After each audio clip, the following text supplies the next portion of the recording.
was the worst hero in the world. Even though he was strong, Kang only cared about money and women. And then you might ask me, was he wrong or was he right? A few days after defeating the largest dungeon, someone announced that he had secured first place for 4 consecutive years. He was the king of heroes, Kang Yu-sung. People celebrated his presence, calling him the Hero King on TV. He had defeated the boss and saved the world once again. That was the UN interview room in Geneva. At that moment, the top 10 players of the season were gathered there, and the interviewer asked him to talk about his heroic achievements. Kang Yu-sung simply said he was never a hero, and that he only did all of this for money. Everyone was shocked. He went on saying he had been tired of this crap for a long time, and that doing everything alone was incredibly difficult. One day, the world suddenly turned into a game with the start of Season 1.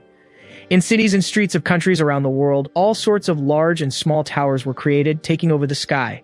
And after a few days, monsters began to emerge from these towers and attack people at random. Everyone was certain that the end of the world had come.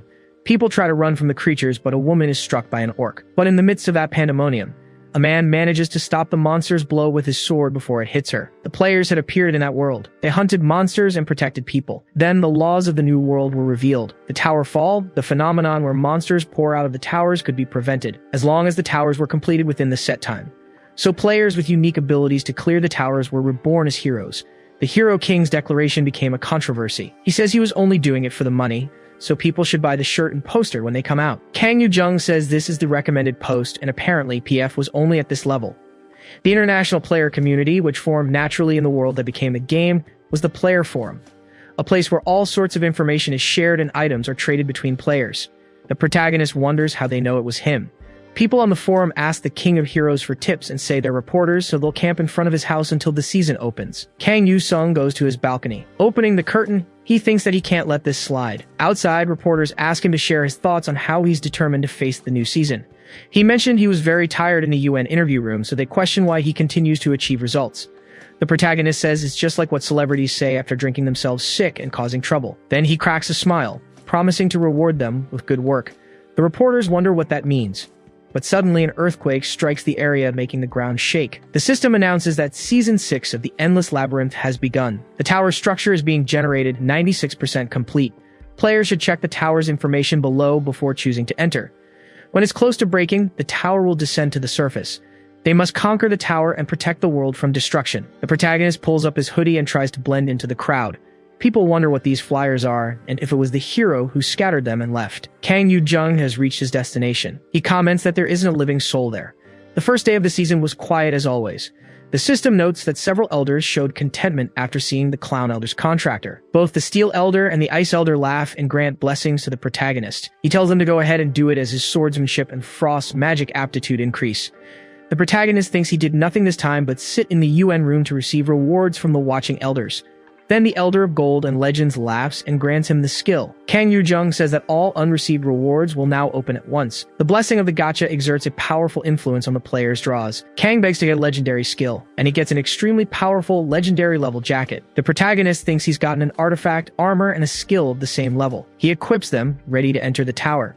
The Elder of Gold and Legends removes the blessing and blesses the sale of his shirts. Back inside the dungeon, some monsters walk towards the protagonist. The Moonblood tribe orc speaks something in its tongue as it advances. The objective of this dungeon is to eliminate the boss on the upper floor. Kang Yu-jung says he should test out his heroic rank skills a bit, using the skill to create a frost blade. Since his aptitude for ice magic is high, he gains the additional effect of frost breath. The protagonist thanks the dear Ice Elder for this. He then slashes one of the orcs with his sword. They are forced to retreat due to his strength. Then, thanks to the burst of ice, they begin to freeze solid. The protagonist manages to purge all the orcs in the area. He then walks calmly, stroking his blade. The system says his level increased by 3, his skill leveled up 2, and the first floor has been cleared.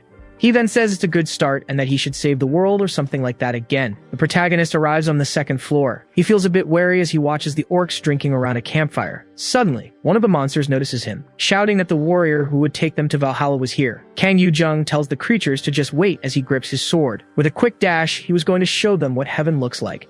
The entire path was marked by battle, but the protagonist reaches the 4th floor. He comments that it's amazing to be leveling up, but it's tough not having a break floor. Then, he notices something to his side. The system notifies him that Warguard's song is blocking the path to his boss's room. He says that's a fancy way of saying an elite monster is here. The system tells him to fight with honor until he is defeated, as the Iron Elder blesses the Warguards.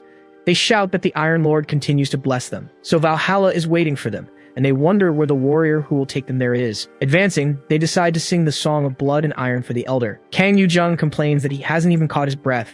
He unleashes a freezing blast at the creatures. Then he notices something different. Two orcs are resisting and trying to attack him. The protagonist moves with monstrous speed, getting to its side, ready to slice the monster. But he notices that, just as he thought, they're barely taking any damage. Seeing as it's an elite, it must have resistance to ice energy. The monster tries a left and right slash, but the protagonist leaves to dodge. He comments that he needs to be sure of the fatal blow, but he doesn't have the right skill for it right now. He remembers a semi-final level item he got from his rankings, so he decides to open his inventory, pulling out the Heart of Ice, which grants glacial energy to increase ice damage and resistance. Kang Yu-jung says he's not sure if he can handle it even with this. The system advises him to go to the Red Tower after consuming it. The elite guard tells the protagonist to get down there and fight. He hurls his weapons at the young man. The protagonist thinks this is no time to hesitate and places the artifact on his chest. His heroic rank equipment is added, and now he has acquired glacial synergy along with his powerful icy ki. The effects of all his equipped ice skills have been strengthened. Kang Yu-jung wonders who needs a silver spoon when you have an item mine. One of the monsters charges with its sword, shouting that in the end, war is still war, but its axe only hits ice as the protagonist hardens his arm. He quickly moves his sword for a counterattack and strikes back at the orc. That monster falls stiff to the ground. Kang levels up and prepares to face the other monsters. He channels more energy into his ice sword, turning it into a longsword. The monster tries to resist the glacial energy with its axe, but is taken down in one precise blow. Kang Yu-jung keeps striking down every living creature there until only he remains, combining his weapons into longswords and two sabers. The protagonist makes another slash, sending the monster flying and levels up again. Spinning both swords in his hands, he manages to intimidate another nearby creature, leveling up with every monster he took down. For his final attack, he completely disintegrates the orc with his energy. Then he sighs, saying he's finished with this floor. His estimates about this were wrong, but here came his final attack, transforming his sword into an ice mace. The protagonist levels up twice and clears the elite floor. He was going to get a random skill card and 1,000 player points, so Kang decides to unlock the pack. Suddenly, the pack turns blue. He complains that it's a normal skill. It's Pierce, which temporarily increases his physical power to pierce something. The protagonist comments that it's better than nothing and equips the skill, while the blessing of the one who abandoned the sword enhances its effect. Kang Yu-jung enters the boss room. Then someone welcomes him and remarks that he hasn't lost his life. It was a waste that he was still alive, but the girl disagrees, saying he can sell many items if he stays alive, and that's more efficient. His total is 1,600 points, and he's collected a lot, so he should make sure to use them all before he dies. She is the shop's automaton, the queen of equipment creation. The protagonist tells her to bring out her item list, but the girl says it's the card pack. Kang replies that he's not falling for that, so he just buys a speed potion and a fire potion, spending 300 points. The girl tells him to buy a skill card for her, but the protagonist pretends he can't hear her. He entered the boss floor as the monster questions if it's time for war, advancing while it yells that it must fight for honor and lose its life. He defends with his ice magic.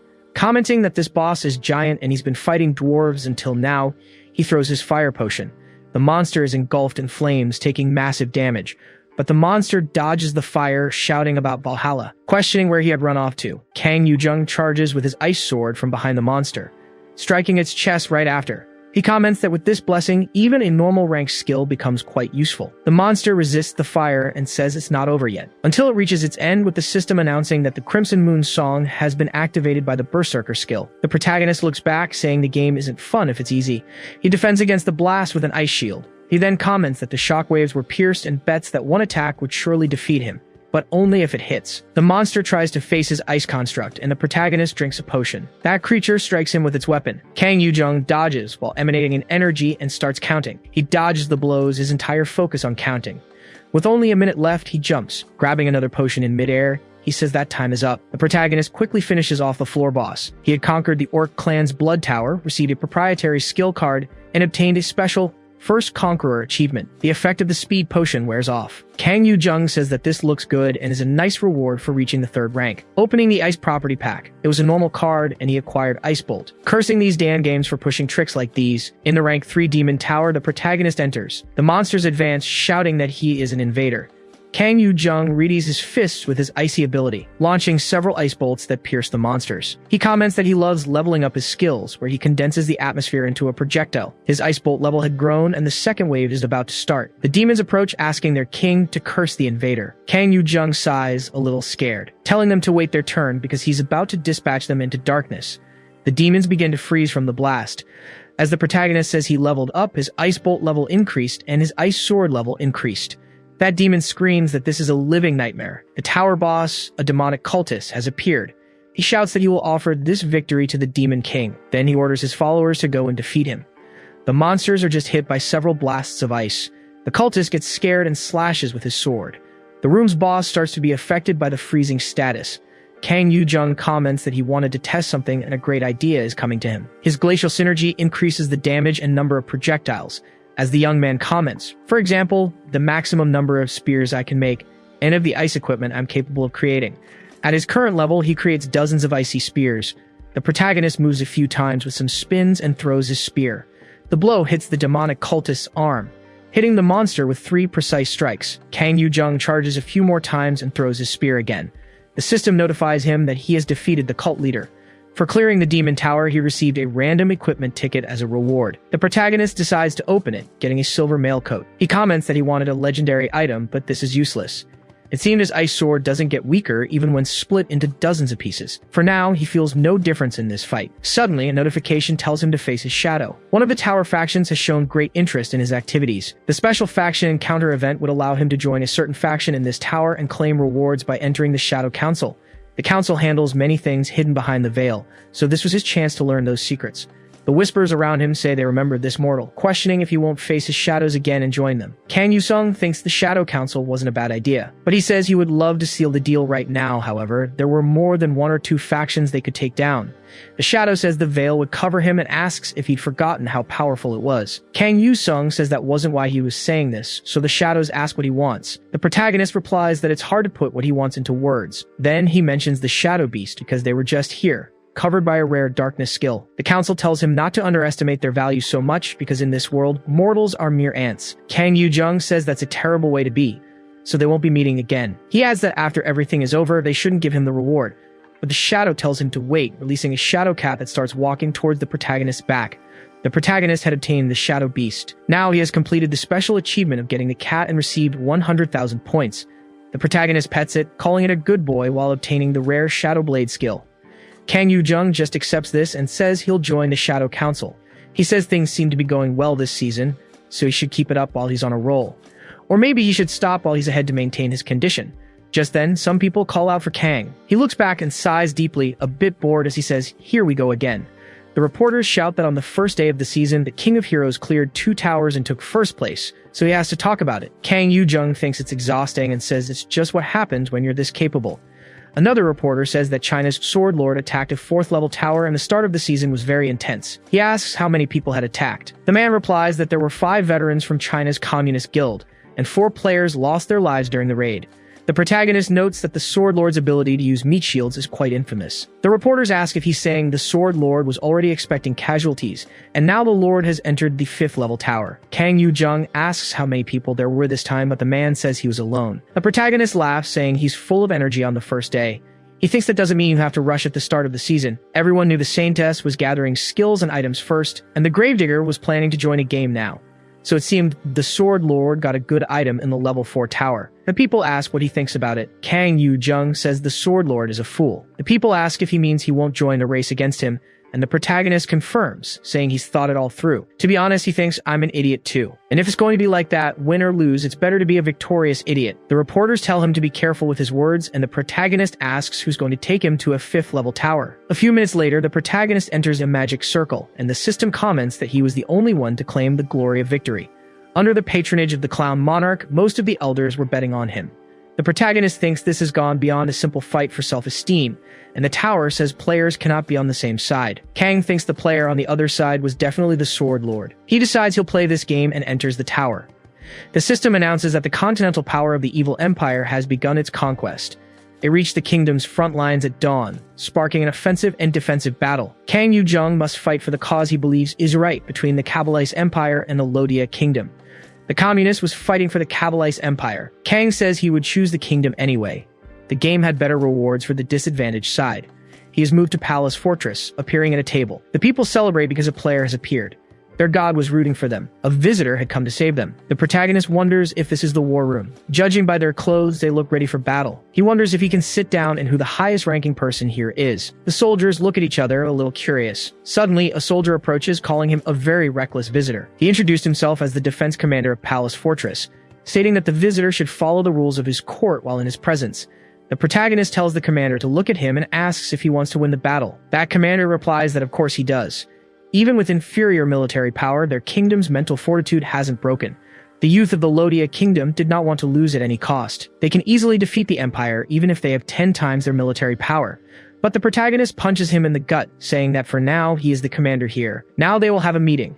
He asks how many troops they have and how many different classes they have compared to the empire. There were 5,000 fresh recruits, and among them, 900 know how to use a bow. The difference in military power compared to the empire was vast and hopeless. One good thing, however, was that magic didn't exist in this kingdom.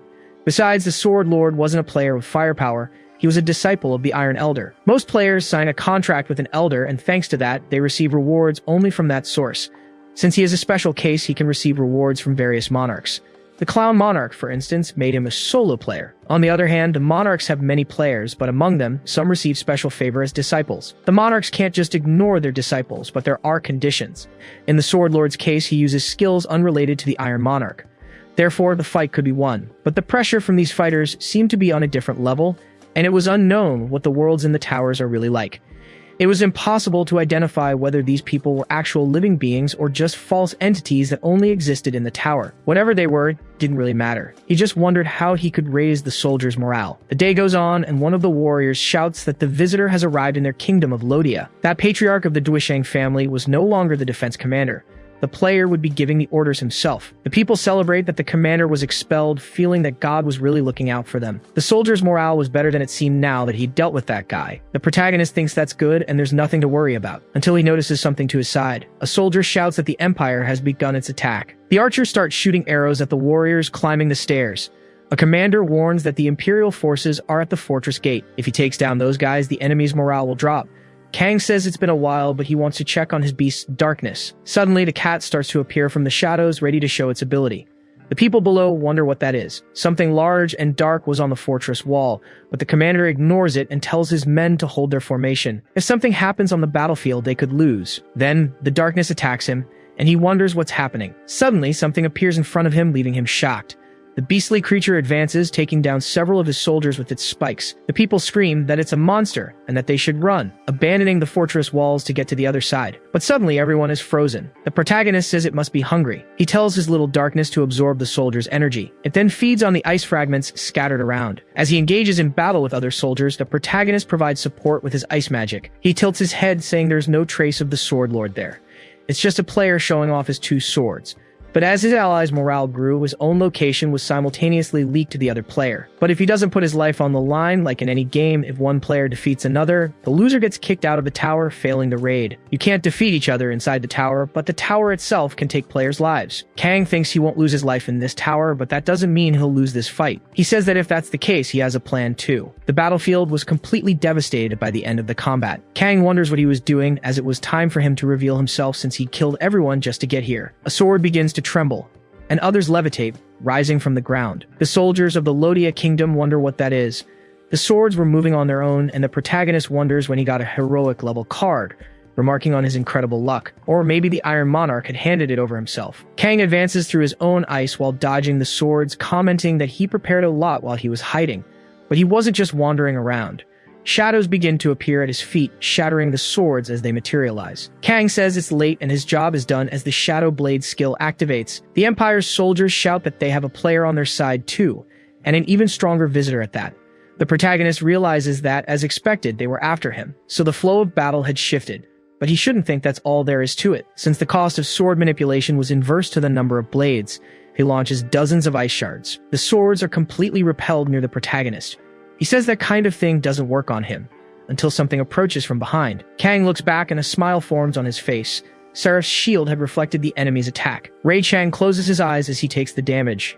He plunges his sword into the ground, and the system notifies the protagonist that he used Seraph's shield, with the next use available in 167 hours. The protagonist questions if he thought sword manipulation was enough to take over the entire fortress. Ray Chang backs away, sighing a little. It questions what he thought it took to win in this tower. Even if the fortress is destroyed and all the kingdom bastards lose their lives, if he isn't defeated, the Empire won't win. The protagonist asks if he knew that and chose this side just to defeat him.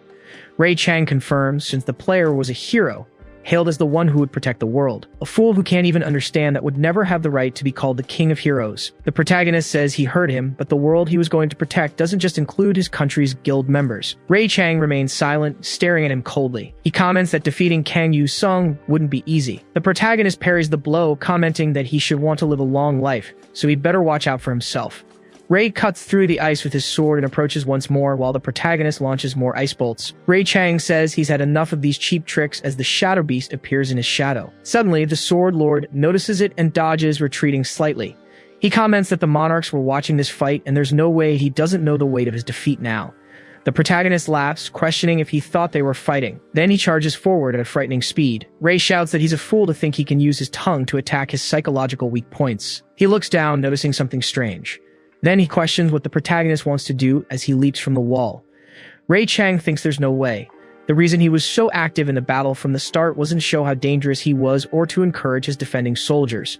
The people at the front are crying out to be saved as the player leads the way. Ray Chang chases after him, drawing his sword. He orders Kang Yu-sung to stop immediately, but the protagonist just runs with a smile. In the Imperial Army's barracks, they wonder how they could block a monster like that and that everyone should run. Wondering what their visitors were doing, the soldiers try to calm Duke Barmut. Suddenly, a light appears in the area and the protagonist says he found him. This wasn't the only way to end the game as he brandishes his sword while charging. The soldiers say it's a player and that the God of Truth has abandoned them. They needed to protect his excellency, but the protagonist makes his final cut, defeating the Duke. Suddenly, time stops and everything turns gray. Ray Chang reaches the protagonist, calling him a bastard, but the protagonist replies that he should have taken off the officer's uniform and hidden among his soldiers. They shouldn't have just thought about advancing on the Empire. Ray Chang curses him furiously and charges with his sword. The system announces that the protagonist has cleared the Battle of Palace. The story continues, stating that Duke Barmut and his command tent were defeated by unidentified invaders, and the army simply retreated. Ray Chang's sword begins to vanish along with the tower. The protagonist receives a notification that he has successfully conquered the Tower of War. As a reward, he can take one of the enemy player's skills, choosing between Sword Essence, Error Martial Arts, and Sword Manipulation. The protagonist remarks that it's very generous of him to offer something like this, and Ray Chang curses the guy, yelling that he'll defeat him over and over. The protagonist says that since he's going that far, he won't be rude. He equips the Sword Manipulation skill. The protagonist also obtains Iron Synergy, strengthening the effects of the metal attribute. Ray Chang tells him not to think this is the end. Kang Yu-sung just bids him farewell while holding the card. In Season 2 of King of Heroes, something falls in front of the protagonist. He thinks it's a familiar scene. The child of 1,000 faces and skills wanted him to become a hero. The protagonist had always dreamed this day would come, and he always made the same choice. He will become the hero of all heroes, but will never be understood by others. Being mocked and suffering at the hands of others, he wonders how it could be such a hilarious joke. The protagonist places the mask on his face, making a contract with the monarch of clowns. On another day, Kang Yu-jung wakes up. His phone vibrates with a speed dial call. He has 4 missed calls. Someone knocks on Yu-jung's door saying they know he's in there and that he should hurry up and open it. Kang complains that he was wondering about that dream but wants to know what's happening so early in the morning. He opens the door, questioning why someone so important would come to a precious place like this. Park Tae-shik tells the guy he should stop acting like that now that he's so important, after making a contract with the Monarch of Shadows. He was better known by his name, Killer Sword, and was in the top 30. Moreover, he was the head of the National Intelligence Department. The protagonist says he looks tired and must have worked a lot on the first day, but Tae-shik replies that there's no time for that. Since the first day of the season, war fanatics all over the world have been singing a song of destruction with all the players. He asks why he was ignoring his calls, and the protagonist replies that he was sleeping. Tae-shik says his house is a mess and even trips, yelling that this kid should stop selling his King of Heroes shirts like a madman. The protagonist says it's embarrassing, and he shouldn't call him that, but Tae-shik jokes that judging by the way he lived, he seemed like a child of darkness. After working like a dog to earn money, he was eating street food, and Kang asks what the problem is. Tae-shik says he'll try some, and they should order 2 bowls with some liquor. His relationship with this old man went back to before the world became a game. At 15, Kang Yu-sung was playing at an internet cafe. People wondered how he won, saying it was expected of him. Park Tae-shik, the owner of the cafe, is shocked too, saying the kid is a gaming genius. so he suggests he go pro. Kang was just playing for fun, but this old man convinced his parents, polished his skills, and always helped him, until the day he made his professional debut at 18. On the first day of the season, the first tower break happened. The protagonist was injured on his home's balcony, crawling on the floor, terrified of everything. His blue eyes shimmered one last time as a monster charged towards him, but Tashik leaped onto the apartment railing and attacked the monster with his daggers.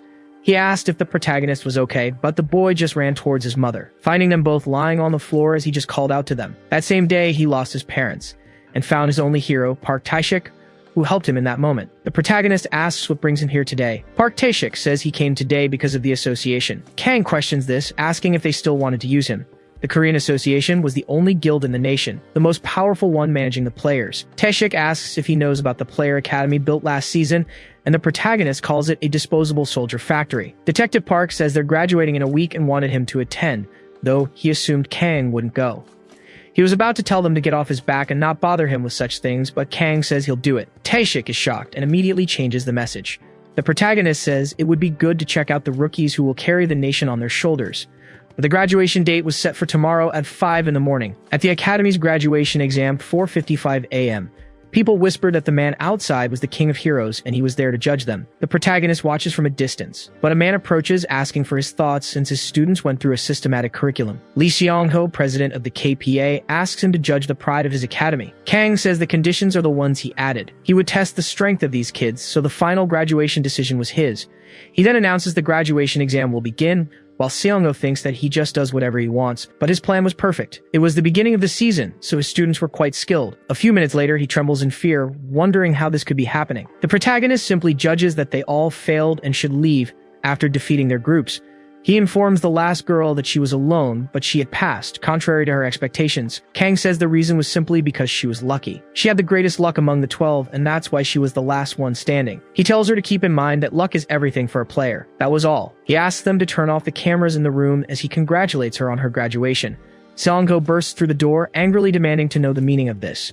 The protagonist asks if he really thought he wouldn't find out what he was trying to do, because all the students there were family members of executives or had connections. So he was sure he was called there to test their progress and gather data. He wanted to create rankers who couldn't even stay on their feet, giving them positions they didn't deserve so they could become his hunting dogs, wondering what was wrong with this first year since they were all so weak. Seong-ho calls him arrogant, because he was rude and full of himself just as he had heard. He really thinks he's a hero just because people call him that, but he would teach him a lesson. A player is a tool of the nation, and everything they do is for peace. What they need to change the world is a war of heroes. He should also grasp the nation's situation and cooperate. That was the request. Kang Yu-jung thinks that all he wants is war, but these fools could never achieve it. They'll only understand when things get horrible. But suddenly, a secretary informs the president of an urgent alert. He's shocked as he takes the tablet, wondering how this could be. Kang feigns sadness, saying it seems the player academy will close right after its launch.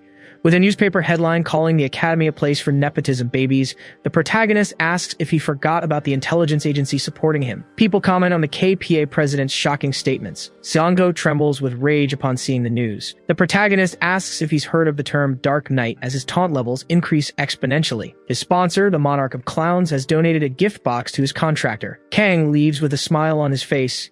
He then thanks his Ajusi for this, but he wanted to know if it was okay for national intelligence to target the association this way. Tae-shik replies that it is, and that the government doesn't like them either. They were arguing all the time about everything, and the protagonist says that's good. But since he was there, he could give him a ride to the 5th level tower nearby. That Pale Desert Tower would be a cold and icy journey, transporting the player to the Oasis Desert Camp. Some NPCs from the tower fight a monster while begging it to stop. The appearance of players in this tower's realm, who always fought up close. They were saviors, and most players appeared at the perfect time. His help seemed almost legendary, as the protagonist expelled ice swords from his body. He announces he's here and prepares to fight more. The NPCs ask who he is. Kang just replies they can call him whatever they want. They shout that the God of Light has shown his mercy and the Priest of Light is with them. The protagonist thinks he doesn't have a good feeling about this, but asks if there's any other threat besides the monsters here. That NPC replies that this is the territory of the Divine Kingdom, so he shouldn't worry about the weather invading and that they would arrive in 3 days. The protagonist thinks he should rest a bit, but he came here impulsively. But he tells everyone to sleep without worry because the monsters were all finished now that he was here. He would stand guard, and the NPC says he is very grateful for the apostle's compassion. Kang thinks to himself that he's putting a lot of faith in the Vitality Necklace. The system announces he can now open the gift box, and so the protagonist does. He gets a superior rank growth stone and says he finally got something decent, but he wouldn't need it right now, wondering if he should save it for later. Dozens of scorpions advance towards the army. The protagonist calls for a little darkness and announces it's feeding time. That shadowy creature advances and defeats the scorpions with its blades. The protagonist says it's sad, but he can't just rely on his familiars for everything, firing several icy weapons and controlling them with his sword manipulation. He thinks that the blade moves according to his thoughts. This skill was quite useful, and with it, the protagonist levels up. He strikes more creatures, and finally his sword manipulation card levels up, but he notices it's not over yet, suddenly feeling an earthquake coming from behind him. It was a sand predator, 10 times the protagonist's size. Kang says he knows and adds that he won't be sleeping tonight. Calling little darkness, the cat moves quickly. It bites the sand predator's leg. Kang approaches while controlling the swords with telepathy. He then embeds them all in a line around the predator. Moving his fingers, the blades move in response. He delivers the final blow to the predator. Thus, he levels up with his icy blade and sword manipulation skills also leveling up. As the day passes, some soldiers accompany the NPCs. He wonders about this. An NPC replies they are brave warriors who serve the god of light, and Kang asks what they were doing last night. The man replies that the knights prioritize protecting the good, while Kang Yu-jung thinks that they only came out of the carriage under these circumstances. Wanting to know which faction these knights belong to, the man replies they are the Honorable Scarlet Crusade. A knight stares intently at the protagonist, and Kang just asks if he's hiding a golden calf. That man calls him the Apostle of Light and tells him not to pay attention to the carriage, and to focus only on the work God had entrusted to him. Kang thinks that look was truly hostile. They were knights who use an aura heart, and yet they look at the Apostle of Light like that. He then approaches, saying that the way he speaks makes him curious, questioning what kind of things one needs to get this level of protection. The NPC tries to ask the Apostle not to do it, but he gets grabbed by the shirt. Kang creates an ice shield to defend him, telling him he should back off if he doesn't want to get hurt. Everyone should prepare for combat. Some people are hit by arrows. The NPC shouts that they are under attack by heretics, wondering how these scoundrels dared to enter the Sacred Kingdom's territory. The bandits on their horses continue to race through the area. Kang wonders if these knights were planning to run, but they shout to take down these heretics at all costs while holding formation and activating their aura shields. An arrow hits the bandit, and Kang thinks they don't care about their comrades, so he would protect their golden calf anyway. The objective of his Pale Desert mission was to guard the caravan and transport the items safely. Kang glances to the side, a little apprehensive. A heretic tries to shoot an arrow, but he hurls his spear before they can. That man says the enemy's attacks can't reach them, but something erupts from the ground, a spike knocking him off his horse. Kang leaps, holding 2 ice daggers. He then advances toward the man until he notices something different about him. He was a desert elf. He glances aside and parries a few more projectiles, wondering if they can use aura this well. The elf orders the invader to be defeated, but the protagonist strikes back with his ice sword as his cat moves across his back. He thinks about the kings the desert elves serve, wondering what's inside the carriage. The elf questions if he's trying to manipulate him, telling his allies not to worry about him and just draw their bows. Several archers fire at the protagonist. Kang defends himself by creating an ice shield. The elf says that even if they capture him, these guys won't get their hands on anything. So the protagonist tells him not to worry about that and just say what's inside the carriage, as he needs to know which side to join, wondering if the elf thought he hadn't finished them all. It proves difficult for the elf, who launches several ice blasts at the protagonist. The dark elf trembles in fear as a blade gets close to his eye. Kang asks if he understands now what would happen to his battle companions if he moved even a finger. That elf calls out to the visitor, and Kang says he'll ask again, wanting to know what's inside the carriage. The elf asks how he dares to address Princess Syria like that. Kang says they kidnapped the heretic's princess, so they should go back and spread the news that he'll do them a favor and let them live. It would be better to leave now than to wait for another chance and be defeated here. The elf gets up and starts walking away. Kang watches from a distance as they leave. A knight approaches the Apostle of Light, wanting to know why he let those heretics live and escape. Kang replies that he just needed to confirm something first. The protagonist walks over to the carriage.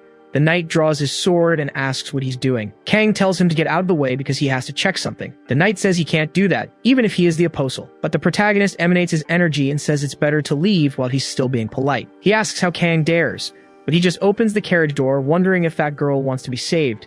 Syria was in prison and asks if she's supposed to want sympathy from a heretic. The system tells him not to neglect his conduct of light, a warning from the Monarch of Light. Kang says he has no other choice since the girl said that. He then breaks the girl's shackles. The system announces he has completed the secret task: rescue the princess. He acquired 300,000 achievement points. The tower's objective has been updated, and the tower's difficulty is now set to hard. Kang says the game was ruined, but freedom is an incredible thing. The tower turns against the protagonist, with the Monarch of Light declaring he will pay for defying the light. The protagonist encounters the Watchers of Light, who execute the Monarch's will. The knight says the Messenger of Light has descended, and it doesn't matter if he's a visitor. He will defeat all heretics who defy the light. Kang remarks how their attitude changed just because they got some backup, while Syria asks what he's thinking. The protagonist tells her not to worry because he has backup too. A message from the Monarch of Darkness tells him to extinguish the light and spread the darkness. The Shadow Council has granted the advantage of the absolute darkness curtain. The knights realize their vision has completely vanished. Kang says he knew this place would have a great reward. The knights are hit by several spikes made from the beast's shadows. The envoys of Light watch in astonishment as they hear the screams, trying to use light to torment the protagonist. The light tries to dissipate the protagonist's darkness, but the shadow beast creates a whirlwind and attacks the envoys. Kang defeats the last envoy with a decisive blow from his ice sword. The envoys wonder what on earth that was. A mere mortal had managed to take down an angel, which was impossible. Meanwhile, the protagonist performs various acrobatics to defeat the army. The system announces that the envoy faction is now hostile to him, and his friendship with the Shadow Council has increased. The player's status in the faction was growing, and his aptitude with shadows has increased. An immeasurable number of factions in the tower were watching the protagonist's every move. The world of the towers and the world within the towers are not the same. All creatures inside the tower form this world, but the monarchs and their forces are beyond this level. They are literally the world of the tower. A player is an agent between the two worlds and has some understanding of how they serve a monarch within the tower. However, players are not mere puppets who carry out the monarch's will. He can find things beyond the text. The player inside the tower can make decisions beyond what they imagine. He had just guessed correctly that there would be a better reward, and as a member of the Shadow Council, he could oppose the forces of light. If he has an idea, he shouldn't hesitate to execute it. This is because the monarchs themselves cannot set rules and restrictions among each other. It didn't matter how much the envoys of light detested him and gnashed their teeth. Since this place exists as a level 5 tower, no angel above level 8 can descend here, because those were the rules of the tower. The envoy commands them to destroy the darkness with light, throwing their light spears at the knights on the ground. They wonder why they are doing this. Kang walks away thinking they don't care about their followers. These guys weren't much different, but something seemed wrong. In any case, his vision became clearer for just a moment. His power enhancement was incredible, but the Curtain of Darkness ability would vanish after the battle ended. Kang says the enemy was definitely very strong. Then he moves, saying that before anything else, Syria looked a little fearful as she watched the fight. Kang apologizes to her, startling the girl. He scoops her up into his arms, surrounded by shadows. The protagonist tells the little shadow to eat this and protect the princess, using a superior growth stone. The stone then falls onto the cat. Syria calls out to the visitor as the lights watch from a distance. The shadow cat begins to transform. Syria is a bit hesitant, but the shadow beast defends against the blasts of light. They shatter, and Kang says that's good, then uses the Shadow Blade. The envoy of the heavens calls him a futile mortal and says that weapon can't touch them. Kang leaps across the spikes, holding his ice sword. One of the envoys creates a sword of resistance. Kang clashes his sword with him, but in that moment, a weapon lunges toward the monster. That envoy tries to dodge the swords, but his colleague is hit. Kang thinks that fighting them this close was making him lose his footing, so he should keep moving while fighting. He glances to the side, and the envoy manages to hit his shoulder. Kang retaliates with his sword, wondering why these bastards are so fast even with this disadvantage. The protagonist uses an ice shield to block the blows. He parries a few blows using his sword and dagger. Another cut lands on the protagonist's shoulder, and he thinks that flying is really annoying. It would be better to deal with all of them at once. So maybe he should use that thing, pulling something from the shadows. The envoy manages to strike the protagonist from behind. The protagonist's swords begin to fall to the ground. The envoys shout that this is their chance and they must attack without stopping. The protagonist's Battle Adventurer's Blessing reduces the probability to 50% and its cheat death effect activates. The localization for the Sword of Radiance was initiating. The envoy of light is stunned as he draws his sword, telling everyone to stop because something is strange. Kang says it's already too late as he manipulates other ice swords. He rises on a pedestal of ice. His death-defying blessing gave him a 50% chance to avoid fatal damage every 720 hours. Kang said it was time to end things, and so he delivered a decisive blow against another celestial envoy. He struck the angel with a series of rapid blows. Another of his kind tried to flee from him, but Kang swung his giant sword and with a single powerful strike defeated the celestial envoy. He leveled up several times, but his buffs would disappear once the battle was over. He scanned the entire battlefield. Kang looked down, slightly apprehensive. Then he surveyed his surroundings where everyone had been defeated. The cat touched his leg. Kang wondered how it managed to get smaller. Syria approached the visitor, asking why he betrayed those people and went so far for her. The protagonist replied that the rewards on her side were better. The princess questioned if they weren't his people, as it looked like he was devastating the very ones who had saved him. Kang stroked the cat's head, saying he had a serious problem with hating humans. But he was sorry, as his request had been strange. He continued to pet the cat, his shadow looming larger than the battlefield. A few days later, on the border of the elven kingdom of Ayub, Syria said she owed him an incredible debt, and it was all thanks to the visitor from another world. Kang replied that he was just there to collect a reward, and the girl said he had a way with words. She told him to catch what she was throwing. The protagonist was able to clear the Pale Desert Tower on hard mode and received a token of trust as a special accessory. Kang analyzed the item, seeing that he didn't know its real value yet, but it seemed like it would be useful someday. Suddenly, the mission ended. In the aftermath, the king lost his life and Princess Syria managed to become queen. Kang returned to Busan Station. 4 hours earlier, Tashik had said he needed to take him there. Kang asked if something had happened there, but the man said not yet. The protagonist wanted to know why he had to go to Busan, so Tashik replied that something was about to happen. Natasha Ivanova was an internationally known criminal player, one of the so-called black players. She was wanted by the Russian government and had arrived through the Busan entrance, where she began to farm towers with her 4 subordinates. She also possessed the legendary Absolute Shadow Curtain card. On the call, Tashik said Yu Jung must be at the Busan training grounds and there were no zombies there, while Kang said he should send a car since he was watching TV. His colleague said he got info on the tower she invaded, so he would send him there. It was a level 5. It was the zombie apocalypse tower where he had to survive until the designated date. Kang entered the tower and the system announced that in the early 21st century, the pharmaceutical company Tidella unleashed a deadly virus. The protagonist was surprised, having thought it wouldn't be a normal level 5 tower. He had to survive the hunger infection with Tidella's secret maintenance squad. A gigantic monster, formed from multiple figures, surrounded him and approached. He drew his sword, wondering if this was some kind of zombie. But he was surprised to see the cat take the lead in the fight. The creature's face split into a grin as it salivated. Its shadows began to swirl around the protagonist. They formed a mouth that fed on him. The whale-like creature returned to the ground as they watched. Kang said it was incredible. Eating the growth stone had really changed it. The cat seemed radiant with happiness and turned to him. Someone in the distance started clapping. Natasha said she knew he would show up. The beloved hero of all heroes. Of course, he wouldn't let a villain like her get away. Kang called out her name, Natasha Ivanova. He said she was a member of the Red Mafia who was hunted by the Russian government and had to scatter her subordinates throughout Busan. Natasha asked if he was about to arrest her and put her behind bars, but Kang denied it. He didn't know what she was so confident about, acting so relaxed in front of him. But his appearance, along with the Russian Foreign Intelligence Service, should have been more unfavorable for her. He was betting her colleagues that were also members of Zaslan, and they all planned to gather there and leave him as zombie food. Natasha drew her weapon, saying he knew she was part of Russian intelligence but still had the nerve to show up. Kang smirked, asking if she thought he'd be defeated by zombies, because there was no other way to steal a legendary skill.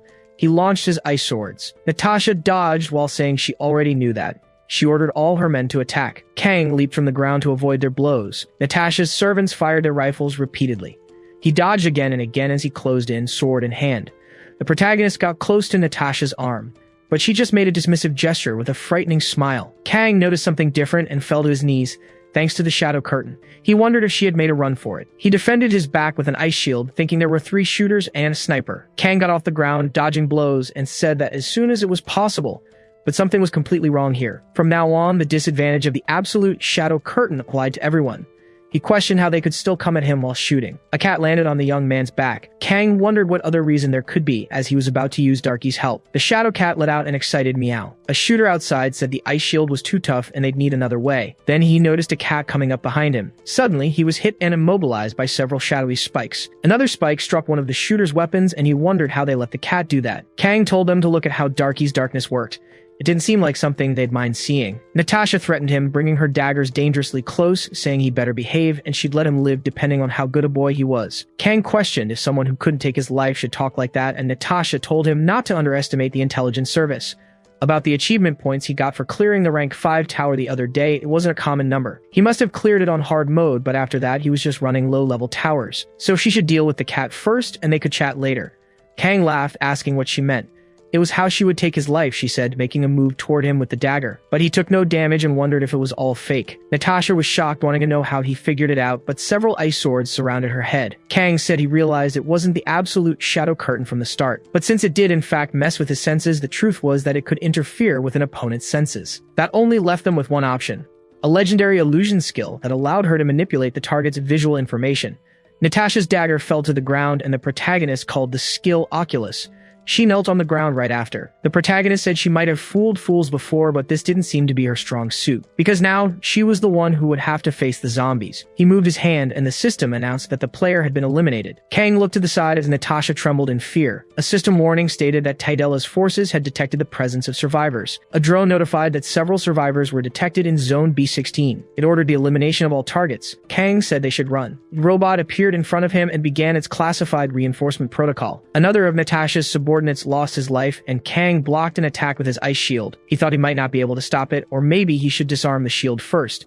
The red blast approached him, and the protagonist tried to dodge at that height. Suddenly, a clock stopped time and said it was a waste, because 2 people had lost their lives without being able to use all their achievement points, and it was all the protagonist's fault. Kang smiled and said he was sorry about that, asking what he could do. The shopkeeper told him to buy a card pack and she would forgive him, but the protagonist tried to play dumb. When the shop opened, there was no peaceful scene to be found, and Kang told her to try selling to the lady over there. But the attack that hits this place would piss off the girl, and all players know what that means. The shop owner tells the woman to make sure she uses all her points. Natasha fearfully closes her eyes. She then approaches as the shop owner tells her to buy a card, because if she gets a mythological one, she might live. The protagonist should buy one too, but he plays dumb. Natasha says she'll use all her 374 achievement points on random skill cards. Kang watches from a distance. The spy opens several packs but only gets normal cards. Opening more, she only manages to get a single rare card. The shop owner tells her not to give up, that the mythological card is coming. Natasha keeps trying but only gets normal ones. Kang says that watching the house burn down was the most fun thing to do. She finishes drawing the cards and only gets normal ones. Opening the last pack, but the shop owner says it's not over yet, as there are still 7 left. Natasha thinks she needs to get one, and if she doesn't, she'll really lose her life. A mythological card might be too hard, but if she can get at least one more legendary card, even the hero would have to kneel. The shop owner informs her she still has 4,000 points and asks if she wants to buy a potion. Kang says that business hours are over. The shop owner considers all the previous losses, plus the fact they sacrificed themselves and ran into bad luck. It was time for a legendary card to appear, so she tells the protagonist to do it. The monarch of hell was shocked, and Kang says he can't do it. Natasha angrily calls him incompetent and starts cursing him out. The protagonist grabs a card, saying that cursing isn't enough, but he'll buy one. He acquires the normal Ice Bolt skill, which can be upgraded to a 2-star skill. Kang thinks that at least it's better than a normal one, but now he wants to know what will happen, and he calls out to Natasha Ivanova. She continues to insult him in Russian as she approaches. Kang asks what she was saying, but the shop owner says he'll see later. Then she vanishes, leaving the protagonist alone with her. Natasha yells for the protagonist to get away as the explosion happens. The robot approaches once more and continues the classified protocol. They were supposed to eliminate the witnesses as Kang calls out to the girl, slitting her throat. The protagonist approaches one of the robots with his sword, making a few cuts as he moves quickly. Kang creates several ice bolts and launches them at the robots to end this. The robots join together for a combined attack. The blast forces the protagonist to dodge with a leap. He wonders if all this really came from a pharmaceutical company, because maybe he should buy some of their medicine when he gets home. He forms 100 ice bolts, warning that this won't be on the shopping list. The attacks close in on the robots with surprising speed, destroying all of them with extreme ease. The system announces that the protagonist has cleared the zombie apocalypse tower and will be rewarded with a random equipment ticket. As a reward for being the victorious survivor, he could take any of the cards owned by the players who failed. Kang says he didn't even need to look to know, and thus acquires Oculus. When the tower is cleared, the players return to their previous world, and those who failed also return, trembling with fear on the ground. Kang notes that those two must have suffered very serious injuries because of Darky and must have been in pain, but that only happened when the tower wasn't the cause of death. Kang congratulates the girl on a job well done. Natasha gets up and asks how he did it, but the protagonist turns around asking if she wants to get arrested. He says she should just call 911 and turn herself in at the nearest police station. She asks if he's just going to leave and let her run. The protagonist confirms and tells her to tell the others how amazing the King of Heroes was for putting an end to this kind of thing. The dead can't talk, so he needed to get someone who could. Elsewhere, Tashik asks why the protagonist let them live. Kang replies it was compensation for the legendary skill they gave him. The detective asks why he let those guys who betrayed him return. Kang asks what he thought he was, saying he should be more peaceful and philanthropic. Tashik says he has these annoying lines and asks if he wants to know where those bastards went, because he doesn't know where that Russian group is. Kang wonders what's wrong, since he was just running at the PC bang. Tashik tells him to watch his back, not to overdo it, and not to make him worry. Kang hangs up the phone and thanks him for his concern. Players, visitors, apostles in the world inside the towers, players are called by various names. This was true here as well, where they were called weapons, extensions of military power, and unbalanced life tactics. In the end, players aren't heroes, but simply war heroes. Just like Natasha Ivanova, they would eliminate their enemies without any hesitation. Kang wonders why they wanted to make him a hero, because there was nothing like that in this world, and a person on the street recognizes the king of heroes. Kang thinks he was right and had gotten careless this morning, so he covers his head with his hood. A man tells her not to point her finger like that, because the king of heroes is a total thief. But the girl argues that he was a very respectful person. Anyway, it didn't matter since he's the most active player every season, and without him, the world would have ended in a second. A mythological card was bound to come from one of those shirts eventually. In another corner of the city with towers all around, a reporter says they've found Mr. Kang Yu-jung, and the protagonist thinks he's been caught before he could get home. He looks to the side at something on the ground. Entering a tower of magic and swordsmanship, the protagonist decides it's better to rest there than do that. The people celebrate because the holy warrior summoning ceremony was a success. Kang thinks about hearing of a saint. The female voice says it was good to meet him and that she was the answer to the worshippers' prayers. Her name was Alicia Celestina, the 37th saint of the celestial kingdom of Celestina. Kang thinks that's way too obvious. So he introduces himself as the warrior who will save the world with speed and precision. He asks what he can do for Saint Alicia, and she says he needs to start with the things happening on the Philia continent from the very beginning. Kang says it must be some kind of fight between celestial beings and demons. Alicia confirms, saying that was expected of him, and begins to explain that demons invaded the world, but to defend it, they activated an ancient device from Arch. 30 minutes later, the protagonist wonders if he should just rescue the world from the demon threat now. Alicia says her story was just the beginning, and that the Celestials were afraid humans might misuse Arch's powers. The protagonist crosses his arms, and Alicia asks what the warrior is going to do. He replies that he's going to get to work, and the girl asks where he's going. Kang asks if she knows where Arch is, saying it wouldn't make a difference. Alicia tries to argue and stop the protagonist. Suddenly, a portal appears and a being emerges from it. Alicia wonders how a demon was able to enter her sacred land. A knight tells it to back away. This is no place for the likes of it to tread. The demon just takes the 2 slashes, but nothing happens. The knights wonder how divine magic and an aura blade have no effect on it. That demon prepares an attack with its finger. Kang tells everyone to get back as he freezes the room. Alicia shouts for the warrior, saying they will help him. But the protagonist says it's fine and that they should just stay put. A knight defends her, telling her to be careful, while the protagonist releases Darky's shadows. Alicia thinks that he even jumped into this danger for her sake, so she asks the divinity to have mercy on them. Other priests join her as the shadows begin to take over the area. Suddenly, the protagonist's ice shatters. The people wonder if he was hurt. Kang says she sent him a telepathic message while he was running, telling him that demons were close to getting their hands on Arch. So they must not lose their way and be defeated, he says, calling himself a warrior. Alicia questions how that could be. Kang replies that he won't delay things any longer and asks where she thinks Arch might be. The girl thinks the end of the world is near and has a hunch. Elsewhere, she keeps up with the protagonist as they run. Kang says they were finally on that path, saying that Darky must be very bored with the great performance, along with the demon's screams. Darky remembers when he rose from the darkness and purrs on the protagonist's thigh. Kang thinks he used it to intimidate someone and can't use the Shadow Blade for now, so Darky should also seal his spikes for a bit. Alicia asks if they can slow down a bit, and the protagonist says it's fine, because just as he thought, it was more efficient to do things his way. This is how you use a legendary skill. With the Oculus skill activated, he can manipulate the information of an unspecified number of people, but he can't use it on a crowd with a higher level. In another city at the Adventurers Guild, Kang mentions he heard he needs something to enter the labyrinth, and the receptionist says that must be an adventurer's license. She tells him to wait for a moment, holding ticket number 216. In the waiting room of the Adventurers Guild, Alicia says that this place, Garcia, is the Labyrinth City. It's a neutral city between the Kingdom of Celestina and the Draga Empire. Just as the name suggests, it's built over an underground labyrinth. Kang says it must be hard to find a better place to hide Arch, the ancestral equipment of the gods. The receptionist calls number 216, telling him to sign the papers in front of him. Alicia tries to sign, but the protagonist tells her to wait. In case of death in this labyrinth, no one is responsible and your equipment belongs to the city. She asks if they accept this license. The receptionist says they're giving everyone a fair chance at the labyrinth's fortune, and adventures come with risks. It was entirely their responsibility and choice, so Alicia just agrees. Kang says it's meticulous work, this warning after realizing how precious life is. The receptionist smiles and wishes the adventurers good luck. And so they enter the ancient labyrinth on level 1. Kang asks if she's ready for this, and Alicia confirms. Dozens of rats with mohawks charge toward the protagonist. He blocks with his ice sword, telling the Saintess to go now. Alicia fires her magic at the horde. Kang defeats a rat with a decisive blow. They continue through the labyrinth, and from there, it's level 5, which came unexpectedly fast. Besides, the Saintess was an incredible fighter, and her blessing magic was amazing. Alicia says that where there were adventurers before, they fought the magic beasts and cleared a path. Kang says he's in a hurry, so he's really grateful to her. He thinks to himself that she probably told them about his hunting ground. Alicia says adventurers really helped each other and fought among themselves. Kang tells her not to worry, that he'll bring back the ancient equipment intact either way. Suddenly, some bandits appear in front of them.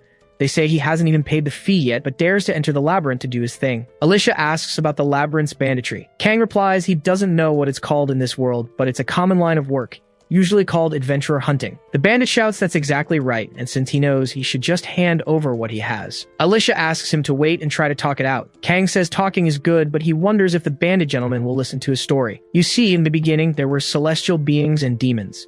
The demons brought the world to ruin, and I am a warrior from another world who came here to save it. I need to find a piece of ancient equipment called Arch, so I'm looking for it with her, the 37th Saintess of the Holy Kingdom of Celestina. He asks why they can't just be nice and let them go, while Alicia adds that it's for the sake of world peace. The bandits are silent for a few seconds. Then the leader asks who he thinks he is, trying to run his mouth like that. His subordinates say he's gone crazy with fear. Alicia realizes they won't let them pass. Kang sighs, saying he already knew it. Whether a warrior or a saintess inside the labyrinth, they were nothing. He wounds the arm of one of the lesser bandits blocking his path. He retreats, screaming in pain from the wound. Another bandit questions how this guy dares, but the protagonist disarms him with a precise move. He parries other axe swings and dodges. Then he counterattacks with an ice sword. A girl approaches, asking how he dares to take down her men. You're actually more skilled than you look. Alicia recognizes the receptionist and asks if it isn't her. She wants to know how, but the protagonist replies that the guild and the bandits are colleagues. They run a business where they put adventurers in dangerous situations, making them calculate their lives in terms of money. After that, even if they can't pay, the equipment recovered from those who don't survive still has value. Alicia wonders how they could do such a thing. The receptionist says this little girl was foolish for wanting to be an adventurer, but this is the way of the labyrinth city. It's too late to realize that now, anyway. She charges forward with her axe. Kang blocks with 2 ice swords and tells her to watch her step. Suddenly, something surrounds the receptionist from behind. Shadows begin to form around them, trapping all the other bandits in the area. Darky stalks them from the shadows, emanating a threatening aura. But he just lets out a meow when it's all over. Kang tells the Saintess the path is clear now, and they should go. She agrees, and so they move on. They separate in an area where the protagonist starts looking for something, but he returns to her, saying they'll spend the night there and start again tomorrow. Alicia stares coldly at the fire. Kang says she seems a bit down since they encountered the labyrinth bandits.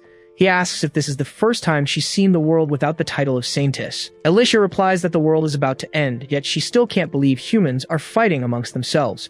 She asks if it's the same in his world. The protagonist answers that he's not sure, remembering the scene with Seongho. But he replies that the world is the same everywhere you go. Alicia looks at the fire, saying, so that's how it is. She asks what the protagonist's hometown was like. The protagonist says it was going through many crises. It wasn't simple, and everything was a real mess. Alicia apologizes for making him uncomfortable. Kang replies that he really got used to it the 3rd time around, but at that point when he came back to his senses, it seemed like everyone was getting caught up while searching for themselves. Alicia then asks about him. Kang turns the question back on her and asks what she thought. The Saintess stares at him for a few seconds and then turns her eyes back to the fire. She says something that surprises the protagonist at first.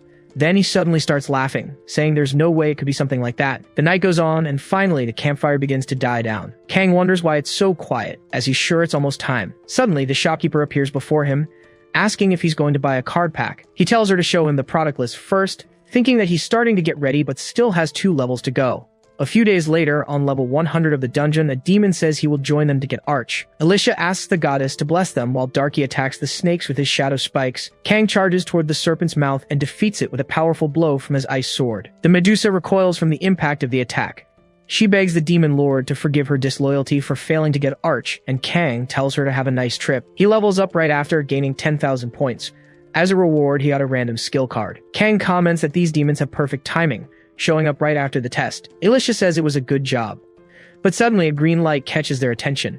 They notice that the prism on top of an altar is Arch. Kang says it looks too plain for an ancient weapon. He then obtains the quest item, the white fragment of Arch. Alicia screams about the labyrinth as an earthquake starts in their area. The protagonist comments that they should get out of there after this. Outside the labyrinth, the girl comments that it's a real relief. Suddenly, a voice says that Saintess Alicia and the warrior from another world work very hard. A blonde man continues that thanks to her, the Empire's mission to locate Arch has become much easier, and now that power will fall into the hands of the Empire. or rather, to his hands, Milva's Draga. Kang says it's clear they're not on the same side. Alicia identifies him as the first prince of the Draga Empire. Milvus demands they leave the item quietly and he'll spare their lives. The girl says they can't because the power of the arch should be used to protect the world from demons. The prince tells her not to worry. After he has all the arch in his hands, the demons will kneel before him. Kang draws his sword, saying the quest item is walking right towards him. Milvus orders the Empire's proud swordsmen to advance. It was time for them to go and prove their worth and loyalty. All the Empire's soldiers raise their swords, and the system announces that the scenario is nearing its end. The first prince of the Draga Empire and his loyal guards were after the power of the arch.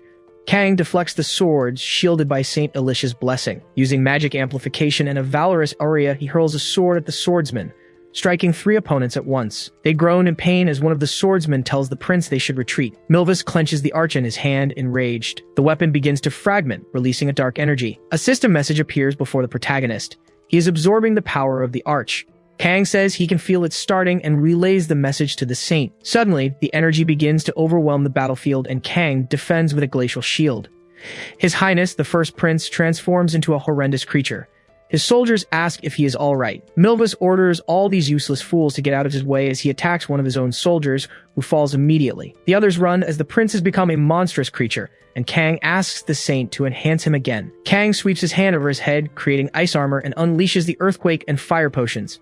Suddenly, the ground begins to split apart, and a tornado of fire engulfs the demonic prince. Kang charges forward with his glacial armor and sword. He then strikes the prince's core, landing several cuts on his back. Milvus curses the insolent warrior. He asks if the warrior really thought he couldn't be caught just because he was hiding in the fire. Kang cracks a smile and overpowers the attack with his ice, revealing it was just an illusion. The real Kang was above him. "Go on, drink all that power," he taunted. "I'm sure you're just seeing things." And so he delivers the final blow to Milvus. The monster staggers and collapses. Kang withdraws his sword, and his green arch begins to release energy. The system announces that he has recovered the quest item. He now has both fragments of the arch. A light suddenly descends from the sky, and Kang wonders what kind of third-rate mobile game scene this is. The 2 energies merge into a single arch, forging the item from scratch. Alicia is surprised, and the protagonist levels up right after. Kang says that this ended perfectly, just as he planned. The system then informs him that he can now reach the Tower of Awakening since he is at level 50. He then says it's over and asks the saint to please accept the item. Alicia asks if he really wants her to have the arch. The protagonist asks who else would hold the item if not her, but the saint replies that she is not worthy of such power. Kang asks if he should just put an end to the Draga Empire then. She should just think of it that way because he'd rather use it himself than give an item like that to the Empire. Alicia says she can't be so irresponsible with such a dangerous power, but Kang simply replies that in his experience, bad men are driven by power and destroy everything. But they usually do that because they have too much responsibility. The saint, however, would fight alongside everyone. Alicia holds the weapon in her hands. She then thanks the protagonist, saying his words made her feel much better. Kang says he's happy to hear that, and the system announces that he has cleared the Tower of Magic and Swordsmanship. After obtaining the arch, Saint Alicia stopped the demonic invasion and preserved peace on the continent. The next day, back in Seoul, the protagonist thinks about how he cleared the tower a whole week ago. Now that he thinks about it, he's been playing a lot, or maybe not. Someone comments that they're living in the era of the King of Heroes. Kang thinks that in any case, it's only mid-January, and there are more important things to worry about. A few days later, he's walking down the street when some reporters start following him. They ask the protagonist to give their magazine a chance, but Kang just enters the tower. The reporters wonder what tower this is since no information is showing up. But suddenly, the system announces that he has entered the Tower of Awakening. The system says it was waiting for the child of 1,000 faces and 1,000 talents. Kang opens his eyes and tells it to cut the crap and just get on with the test, finding himself face to face with dozens of mirrors. The Monarch of Clowns says the protagonist is very impatient. Even without him complaining, it had already begun anyway, with all the mirrors attacking from different directions. All the mirrors shatter moments later. Kang walks through the shards with a grim expression. The Monarch of Clowns says he's seriously not even shocked by this. Kang prepares some icy swords, and the Monarch of Clowns mirrors the attack. Both abilities clash, and the protagonist retreats, returning to the fight with sword manipulation. The clown attempts an identical move. Kang notes that the mimic replicates his moves precisely, creating a massive ice bolt that collides with the other. The protagonist thinks that he's fought him every season, but it still leaves a bad taste in his mouth. The Monarch blocks the shadow attacks with his blade and foot, launching the same attack back at the protagonist. Kang uses Seraph's shield to send the blow right back. The blessing of the one who cheated death naturally reflects the hit. The clown and Kang exchange a few more sword strikes. He calls for Darky, but the system announces that the summoning of familiars is restricted in this zone. So the protagonist complains that nothing is working after all. He thinks that now the path is much clearer. He charges at the monarch of clowns, moving his sword in a thrust. The protagonist's face is still bleeding, and he even spits out a little more, because he'd managed to hit the monarch of clowns, but the monarch had hit him back. The monarch asks if he's serious about this, because he could become the hero or the villain too. They were close to deciding what they would become at this stage, so he shouldn't take himself so seriously, because there isn't a single thing in the world that needs to be taken so seriously. Kang replies that for a mouth like that, he must have a magic trick to shut it, tearing the clown's mask from his face. The protagonist stares at the mask for a few seconds, before putting it on his own face, wondering if there was anything else to do. The monarch of clowns laughs and calls out to the child of 1,000 faces and talents, telling him to take his new face and talent. The next day in a hospital, Tae-sik runs through the hallways and opens the door, coming face to face with the protagonist. He breathes a sigh of relief while Kang simply asks, "You're here?" He asks how he dared to visit a hospital empty-handed. Tae-sik replies that seeing his tongue is as sharp as ever. He seems to be doing just fine. Enough messing around. The king of heroes should just keep the world at peace. Kang asks if he's going to make him work when he has a serious injury. Tae-sik replies that he's sure he got a healing potion. The protagonist says it wasn't a normal injury, but Park replies he's not surprised, since his awakening was very different, just like the monarch's. Anyway, Kang replies that it was nothing serious. The awakening usually happens at level 50 and takes a different form for each monarch. In his case, it was in exchange for taking himself down. He receives his own talent as a reward and gets his hands on a skill and status card from the future, managing to raise all his current skills to 2 and 3 stars this time, including Oculus. The protagonist says that just as he wanted, everything is good, but he wants to know what the mission is. Tae-sik replies that they need to find a villain. This was a real villain, a rare sight these days, showing him a news about a serial arsonist. A voice says that these screams sounded like the beginning of his chaotic masterpiece, telling the ignorant people to scream louder, because he, the esteemed maestro, would show them the way of his distorted arts. Setting the world on fire, the Fire Monarch was thrilled and gave Baek Dong-soo a reward. The arsonist says that, as always, the Fire Monarch was the only one who understands his art. Then he looks back, saying it was just foolish people with cameras there to catch him again. He disappears upon entering a tower. The police officers repeat this. It was a level 4 arena tower. Its entry limit was 4 people, and it would close in 1 hour. The protagonist thinks that this player was no hero, but someone who sets the world on fire was nothing but a psychopath. Kang orders the system to enter the tower. In the arena, some NPCs watch the combat, cheering.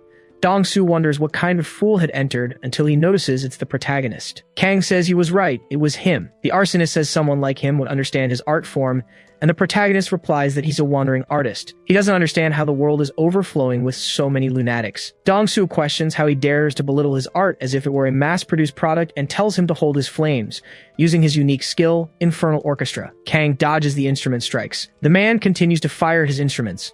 The protagonist says that the specialty of any ordinary artist was to work hard on their own. Dong-soo gets irritated by this and summons the timpani. The blow traps the protagonist, but he just pierces through it with a leap, saying that it wasn't enough to capture him and it was time to finish this, until a crack appears in the arena, burning the protagonist.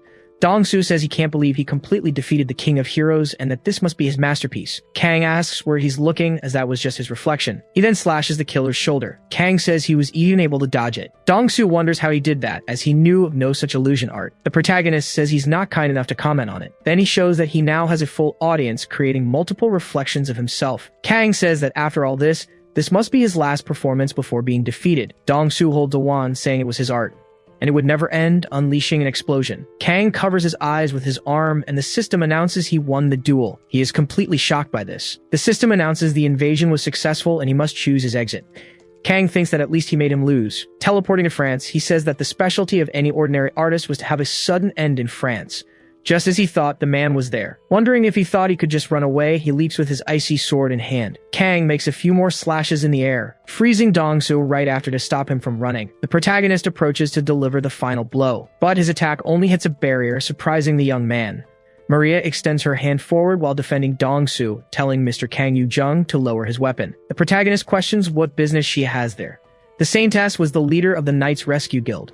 Maria approaches and says the French government asked for their cooperation in investigating a player, and they were resting after receiving intel about the tower. Kang replies that in that case, she could help capture this arsonist. Maria refuses, as she can't let him take justice into his own hands. Doing so could get him arrested, and it was only acceptable under certain circumstances. Kang says she truly is a saintess and a fool to him, while Maria replies that vengeance only breeds more vengeance. Just because he acts like a monster doesn't mean the protagonist should as well. The protagonist asks what's the problem with defeating a player like that for good, but Maria says it's none of his business, questioning if he knew about the global repercussions this would have. Dongsu readies his wand while they talk. Fire engulfs the barrier. Kang comments that he tried to attack from the inside out. Maria says she just wanted to try and protect Kang, because the criminal has been captured and the incident ends here. So she will take care of the criminals, and he should rest for today. Looking down coldly, apprehensive. Kang says he won't get in her way since she insists, walking away while saying the trip to France was a waste. He releases the shadows from his feet and immediately dashes forward to pierce the barrier. Maria says it's useless, and the protagonist replies that it really is.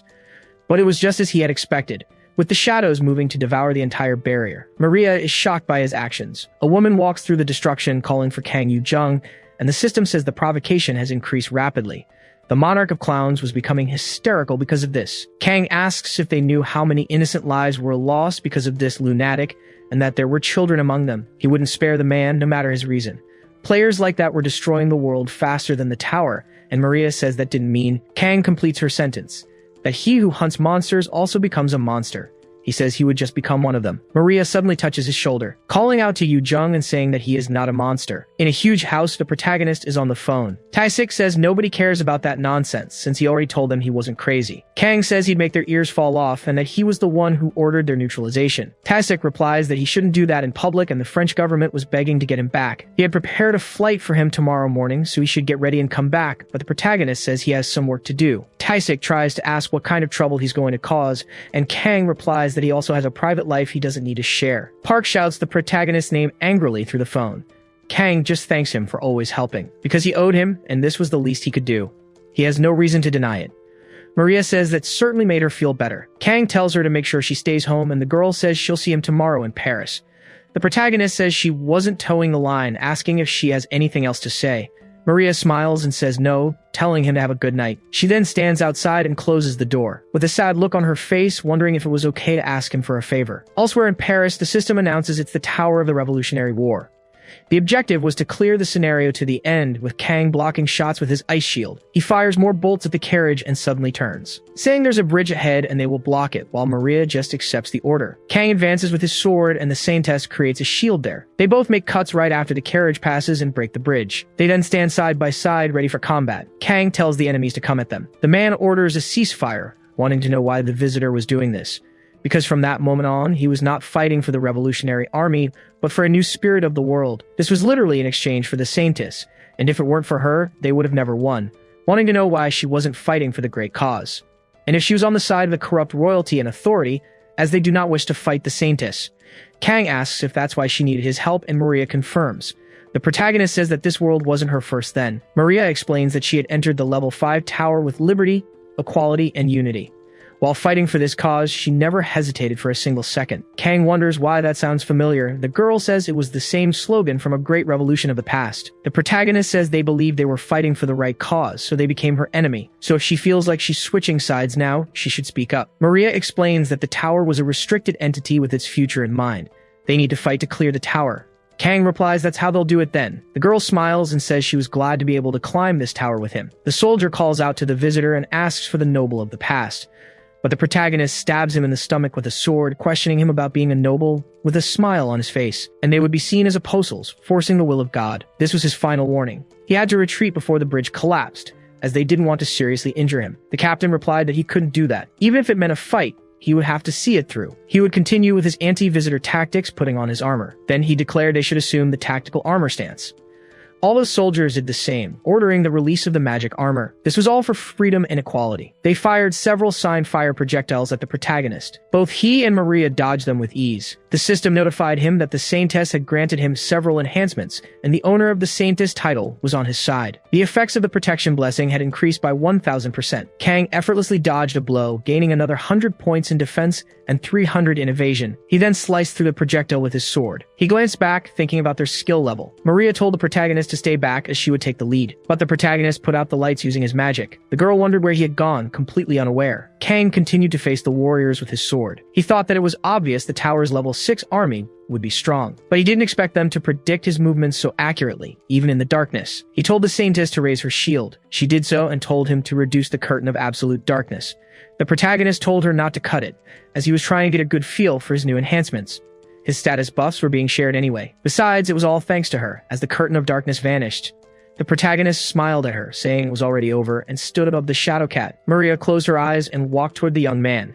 The protagonist held out his hand and told her to take it. They would be caught by the pig called the King very soon. She would soon realize that everything in this city was full of flaws. Maria said he didn't have to do all this. The protagonist asked why not, since it was comfortable and amazing. If she summoned her buffs, he could defeat all of them for her. Maria held on to him, saying that wasn't why she had called for him. Kang said he would do it anyway. It was all for them. The city continued to burn. The army shouted to defeat all enemies of the revolution. This was an order from the Iron Blood Duke, commanding the capture of everyone who would help the old system. Kang and Maria arrived in the devastated city. The girl recognized it as the ducal city. She wanted to know why the revolutionary army had done this to innocent people. The protagonist questioned if that wasn't their exact ideology, since the same thing had happened to the people of her city. Then, the system announced that the personal guards of the Iron Blood Duke were blocking their path. Kang drew his sword, declaring they were no longer a revolutionary army fighting for a good cause, and for the next few minutes the lights would be out. He snapped his fingers. The protagonist cleared the Tower of the Revolutionary War and received a heroic grade or higher skill card and a rare grade or higher artifact ticket. Outside, reporters asked Miss Maria to tell them about her adventure with the King of Heroes. Kang glanced at her out of the corner of his eye. Maria stated that for the sake of their countries, they were there under professional circumstances. But the protagonist chimed in that their night in the tower had been quite productive. He asked what they would be doing in a tower. Maria said it wasn't like that and they were just friends. But the protagonist questioned what was wrong with that, since just now in the tower she said she was happy to be with her dear. The girl told him to shut up, and the protagonist's taunt status went up. The monarch of clowns was rolling on the floor, clutching his stomach. Kang glanced over and smiled at the girl. Then the Shadow Monarch gifted him a rare or higher shadow skill, and the Assassin Monarch did the same. The Monarch of Guides rewarded him with the Guide of the Six Senses. The next day, he saw a news report about him being on a date with the Saintess. The protagonist said that even though they claimed to be just friends, it was already too late. Maria just smiled at the protagonist. Sometime later, in the Tower of the Frozen Dead, Kang apologized to the Saintess. Maria said there was nothing wrong with her dear, but her face was grim. She told him to get out of her sight, because after an intense mission, a period of calm always follows. She released an energy that simply defeated all the monsters. The system notified them that they had successfully completed the tower. After that, the two continued clearing a series of towers for a month. They completed more than a dozen side by side. At the airport, she called out to the protagonist and he remembered something. He said that lovers hug and kiss on the cheek when they say goodbye. But Maria replied that he was truly greedy. She wondered how he could act so irresponsibly, then said she could take it as a compliment. But in any case, she was happy he was a player she could trust. The protagonist replied that he should be the one saying that and told her he'd see her later. Maria told him to be careful on his way back. She also thanked Yu Jung for all the effort he had put into the world. Kang thought about this on the plane. He mused that it was obvious but shouldn't be this way. It was effective to work like this, but national interests came first. He still had to invite the Saintess to his country sometimes. Darky then asked how much longer he was going to cuddle. The protagonist was startled, questioning how he had learned to speak. Darky replied that he had evolved. Kang said he should have spoken up sooner, as he'd been quiet all this time. The boy said it was because he was busy talking to that woman, and that he should just open the package. The protagonist remembered and said it would be best to get a legendary card from the heroic card, if he could get a full deck of cards. Once they unlocked them all, they would build a fully skilled deck. He ordered all rewards to be unlocked. In card games, the most important things were synergy and class. He might have received items in the past that didn't fit the theme, but he couldn't pass up a class advantage. He got the Shadow Assassin class, which increased his darkness and assassination synergy as an effect. Kang said that as soon as they arrived, they should find a tower to test his new deck. He wished the cat sweet dreams too. The next day in Seoul, people on the street spotted the King of Heroes and recognized him, wondering what he was doing there. He was heading for the entrance of a club. Someone was sleeping at a table. Kang slammed a plate down, telling him to look at the time. That young man said he had a date and wanted to know what was wrong with this guy. The protagonist said he would count to 3 and he'd better get up and follow him. He dodged a plate that the man had thrown. The man questioned how he dared to give him orders like that and asked if he knew who his father was and what he did. He was the president of the OHX group, and now he knew who he really was. The protagonist said he must be Hool from the Eigen family. Then he told everyone outside to clear the way because the King of Heroes was passing through. dragging the young man by his hair. Kang thought that he was wrong to accept a request from the association in the first place. Siongo said that in that case, he had a promising rookie who awakened this season. The protagonist replied that he couldn't believe it was him and that he'd heard he had defeated a level 3 tower. The young man asked about that and said he forgot. He wanted to know if he was going to take him to a level 4 tower. He was already tired of clearing level 3 dungeons, and the protagonist was in disbelief. So they entered the level 4 Butcher's Tower. Kang said that first of all, he would see what the kid could do, kicking the man into the middle of the room. He looked up and came face to face with some pigs calling him easy prey. He then started dodging their cleavers. He asked what the King of Heroes was doing and demanded he defeat these monsters. Kang replied that he doesn't take orders from weaker people. The boy asked if he thought everything would be fine if something happened to him. Kang thought that he was holding on thanks to his equipment, but he couldn't fight. It wasn't bad for someone to get some free help. But these guys had zero intention of fighting each other and just wanted to raise their levels and specialties more easily. He wonders who would save the world in that case and uses Shadow Step to appear behind him, saying he'd warned him from the start. If he wanted an easy handout, he came to the wrong place. The boy points to the ceiling, where several bats were coming from. Kang points his hand up using the Crimson Energy Chain. It starts hitting the bats and pinning them to the ceiling. The protagonist wonders what to do now, but the boy tells them to get out of there because he has to act along or his father will get involved. Kang asks how long he planned on thinking he was some teacher who just handed him a transformation without a test. The young man asks what he has in mind. The protagonist says the correct answer was to have no answer. The boy asks what he should do, only to be hit by the protagonist right after. Kang says the King of Heroes doesn't give free rides if he doesn't like someone. If he thinks it's unfair, he should get stronger to come back. Outside, people recognize the King of Heroes along with that guy. He wonders what's happening, and the protagonist wants to know what's with his look, because he defeated him instantly, but the guy didn't even realize he'd been taken out. This guy questions how a low-level player like him could do this, asking if he really thinks he can lay a hand on a son of the OHX group's chairman, and Kang agrees, asking if that's the reason why he couldn't. The hare says he doesn't seem to recognize the conglomerate's power. Kang questions him about it, and the hare says he'll send his goons after him. He asks what would happen if a conglomerate became his enemy, since he already has an entire nation trying to eliminate him, but he thought a mere company was greater than all that, so he should go ahead and give it a try. Suddenly, they're transported to another place where the system announces that the Labyrinth race has been updated to the season of the Endless Labyrinth. The Clown Monarch was exerting its strong influence on the tower's rules, and the protagonist was chosen as a labyrinth runner. He is teleported to the 999th floor, following along with a group of other people. He then looks down a little irritated, thinking that these people hadn't even come to their senses yet. Suddenly, a man recognizes the King of Heroes, saying that they're a group on the floor and should cooperate to clear it, while they celebrate being saved by the King of Heroes. Kang scratches his head, wondering what this is all about and if they're all just newbies anyway. He looks to the side where the system displays the rules. He cannot eliminate other players and they won't respawn until the labyrinth is cleared. The protagonist is completely shocked. Suddenly, some forest vines neutralize the men. The system notifies that the player failed the raid, and Kang thinks about rule number 2. It states that if a player is defeated in the labyrinth, they can't return even after it's cleared. He then says he was kind enough to defeat them quickly and that they should be grateful. An assassin watches all this from a distance. Thinking that the Hero King was there and that he'll be defeated if he gets disqualified, he knows he needs to tell his colleagues quickly. But Kang appears behind him, asking what exactly he was staring at. The assassin says he was a big fan of the Hero King. Yusung says he understands and asks if he came alone. Elsewhere in the forest, someone is running. The assassin warns his colleagues that he found the player's group. They run in that direction, and a colleague comments that one of them seemed high level while the others are weak, and they just need to surprise them. He asks if that was really the right way as it was very dark. The assassin apologizes, but says it was better this way, leading him into Kang's darkness. His colleague realizes what was happening and shouts, accusing him of betrayal. Kang continues to eliminate groups from B, E, and D. He thus concludes the season update, The First Labyrinth. Conquest points are awarded to his group's players, who celebrate the victory. Group A will receive random blessing tickets of rank B or higher, so they must decide who gets the reward. A teammate comments that it was 2 copies per group, not per person, and Kang confirms.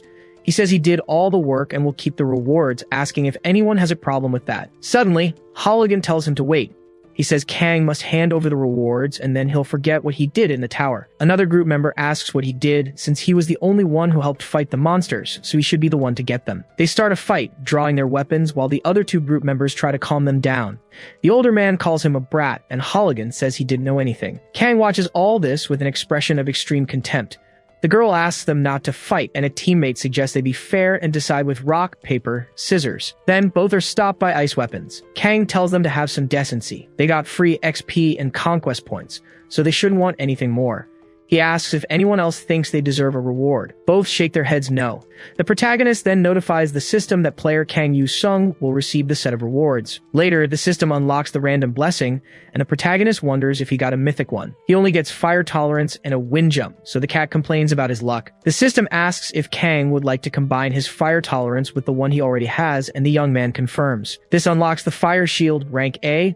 The more blessings, the better, even if they aren't great. After all, Monarch's blessings don't reset, so in a long run, they're worth more than skills. Kang wonders if he should go to a fire attribute tower now, thinking of the Phoenix's nest. Darky says he hates fire and wants to go somewhere dark and cold. Kang complains that his kitten is too demanding. Then, the system notifies him that the Tower of the Great Conflict is calling for him and the symbol of trust is exerting a powerful influence. The system asks if he will answer the tower's call, which is level 7. Kang complains about the distance and transforms to enter the tower with the victory condition. The protagonist appears in a royal chamber, in front of a throne. Syria says the goddess of shadows answered her prayers and that Kang heard her call. The protagonist remembers she's the princess from last time. The guards point their spears at him, ordering him to show respect to the queen, but Syria tells them to stop. She says she has a debt to this man that cannot be measured, and even today he came as an ally. Kang remarks that she really made it, thinking that the last tower ended with her becoming queen. He then asks how he can help Her Majesty, wanting to know why she sought him out. After Pope Urban II died of shock, the new Pope Gregory VIII appealed to the human kings. He urged them to unite and reclaim the Holy Land, along with the King of Malice Richard, Redbeard Barbarossa, and the Supreme King Philip. Thus began the third great conflict between the desert elves and the humans. Kang says so that's what this is about, thinking it's a religious conflict. Both sides are adversaries, so they should get along. Syria says the kings of the three nations sent their armies and their target was this fortress. She asks if Kang will fight by her side in this war. He questions if that is the army of the King of Malice, and Queen Syria asks if he can see them from there. The protagonist commands the system to use the secondary deck with Ice Ray. The system then activates the guide's sixth sense blessing, and the protagonist creates an ice rifle. He tells Her Majesty not to worry about a thing. A bird flies across the sky as the protagonist sits on a rock, looking down at the army. The young man raises his weapon, aiming at the soldiers. Suddenly, a soldier is hit, and the army shouts that it's the visitor from yesterday. They must raise their shields as planned, trying to block the shots with a barrier. The protagonist thinks that they were blessed by the Fire Monarch and says all he did was hit them with a gift from the Blizzard Monarch. That army decides the second squad must find the visitor. Kang Yu-sung leaps from the cliff, saying whatever. He moves on top of Darky. Arrows hit the barrier, and the soldiers notice they're from the elves. Their commander says they need to find the visitor first. No enemy arrow could break the shield of the God of Light, until he too is hit. An elf says it worked exactly as the visitor said, and now the enemy forces must be in a panic. The armies wonder why the Apostle of Light was fighting for his new allies, as they are attacked by Darky. The creature takes the form of a whale and begins to attack everyone. Suddenly, its form is hit by a powerful blow, and a man shouts for them not to fear. They should not retreat or turn their backs on God. It's the King of Malice Richard with his sword. He continues to shout that it was for his lord. Looking back, an attack from Darky was approaching, surrounding the army. But Richard's sword manages to break through the attack, and he yells for them to follow God's will, thus defeating these adversaries and advancing towards the protagonist. All the army members seemed hypnotized and shouted amen. Kang is totally shocked by this. He forms his ice sword but notices something in the dust. The members of his squad also advance, telling the visitor to just keep his eyes on the target, because by the Queen's orders, they will stop the adversaries. Intense smiles are on their faces. Kang comments that this group was also full of fanatics and watches the battle. It was an even match, with some knights being defeated by the assassins. The King of Malice Richard advances with a sword strike. Facing the protagonist, Kang just comments on balancing things out. He makes a few moves with the ice sword and the King of Malice defends. He asks how the visitor dares to do this and who he thinks he is, then executes an upward strike. Kang replies that he is his enemy when he has to eliminate to earn rewards, so they'll see if he truly has a dragon's heart, using the mark of execution on Richard. The exposed weaknesses debuff has been applied to the target, and all modifiers have been reduced by 500. Richard moves his sword, asking if he thought he would fall to an insect like him. He then performs a ritual with his own horse. Kang questions how he did that even after he applied a debuff to him. Richard offers this energy to his god to give him the strength to defeat his adversary. Kang activates the system, commanding it to use the secondary deck with sword manipulation. He creates weapons to defend against Richard's blasts. The King of Malice tries to resist as dozens of hands grab his legs. They start to pull him down and finally manage to immobilize Richard. Kang thinks that the chain grew stronger because of all the energy released in the battle around them. In that case, since the conditions were met, he specifies the range of the skill's area of effect. Kang moves his finger and commands the defeated warriors to rise. They then follow his orders. Richard screams, unleashing all his strength. While saying the protagonist can't stop him with these little ones, until he turns his back. A card to reanimate fallen soldiers begins to move his entire army. Richard gets scared as his former subordinates try to attack him. A few minutes later, he calls out to the God of Light. Kneeling on the ground, defeated, Kang receives a notification that the area of effect was too large for his aptitude and the skill would be deactivated. The young man approaches Richard and defeats him for good. Back at the castle, Kang presents proof of the King of Malice's defeat. Syria says she was grateful for the visitors' services, but they had only defeated one of the 3 pagan kings. The Holy War had just begun, and Kang nods his head. Outside, he looks through the window. He quickly touches his shoulder, noticing a wound. He keeps walking until some green gears start to appear. The shop owner appears along with them and calls out to the protagonist. Because he reached the maximum level for the Frozen Blade creation skill, and if he upgrades the shop, he can buy an Awakening Stone. A smile spreads across Kang's face. He comments that he was just waiting for her to show up, as he wouldn't climb a level 7 tower for something mediocre. Upgrading the shop with 1 million conquest points, buying an Awakening Stone for the same price, and awakening the skill. Kang was now a Frost Smith, able to create and manipulate the magic of the Blizzard Monarch, gaining effects based on level and aptitude. He looks up as he creates an orb of ice. Then he fires it, neutralizing several soldiers, while saying it was a great day for a confrontation, wondering how interesting it could be to use his new skill, taunting the army, saying their captain seemed to love just sitting around. His army was being overwhelmed, but he's still locked in the tent, and if he doesn't come out, he'll have no choice but to go in. In the past, Syria informs the visitor that Barbarossa, the Bloodbeard, had led his special troops and set up camp nearby. Kang remarks that the elven spies were quite competent, but the queen says they were human. The 3 kings who took part in the Holy War were never on good terms. It seemed they were still fighting behind the scenes, and whether it was true or not, it was an opportunity. Barbarossa is the strongest of the 3 kings and would send his elite men, wanting to know if Kang can lead.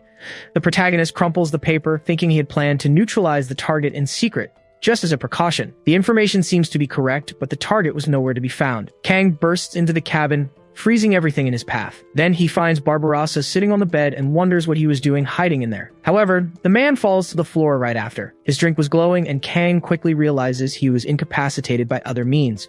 He looks at his own hand.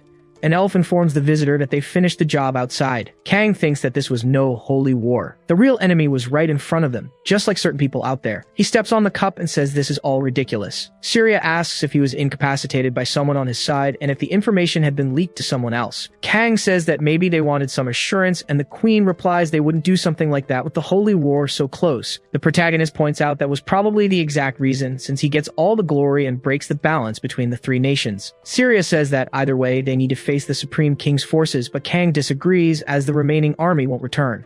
After all, the troops were sent for a holy war, and without a king, they must have joined up somewhere else. Outside, a guard runs to a tent. He reports that apparently the pagan fighters attacked Bloodbeard and defeated his knights, so they can blame them for Bloodbeard's defeat. Supreme King Philip replies that's right, and so his troops would follow their orders.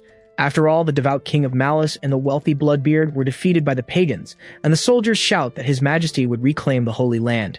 Philip cracks a smile, saying of course, for as the one who received the divine revelation, his will was the same as God's, so they should encourage their vengeance. They need to put the forces of the King of Malice and Bloodbeard on the front lines, and the soldiers shout that it will be as he wishes. Philip reminds them that the Angel of Belief was with him, so they shouldn't doubt anything. Kang receives the description of golden fanaticism, where, after the blessing, the knight's faith made him defeat everyone. He analyzes the cavalry of the King of Malice, the armored infantry of Bloodbeard, and an army he's never seen before, all flying the same banner. So he had planned to use the other king's troops as human shields, and that was his specialty. The soldiers shout to defeat the pagans in the name of the God of Light and Peace. Kang complains they've taken another tagline from a history book, but wonders if peace can be achieved by defeating all their enemies. Then, he climbs onto a pedestal. He says he doesn't know about that, drawing a West Wind card, which makes his battles easier. The benefit would remain active until the end of the tower. Kang moves his fingers, releasing ice through the wind and launching it against the army. The soldiers shout that there was the player, that pagan, and they must avenge His Majesty.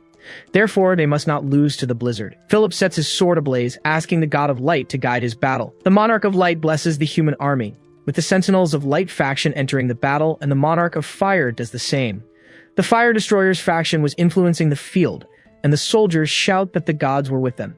The Shadow Monarch blesses the Desert Elf army, with them shouting to fight together, for the Goddess of Shadow was with them. Then, the Shadow Council faction joins the battle. The Ice Monarch does the same, and the Glacial Guardians bless the area. Kang says that if this war is truly God's will, watching explosions and fighters being overwhelmed by the opposing factions.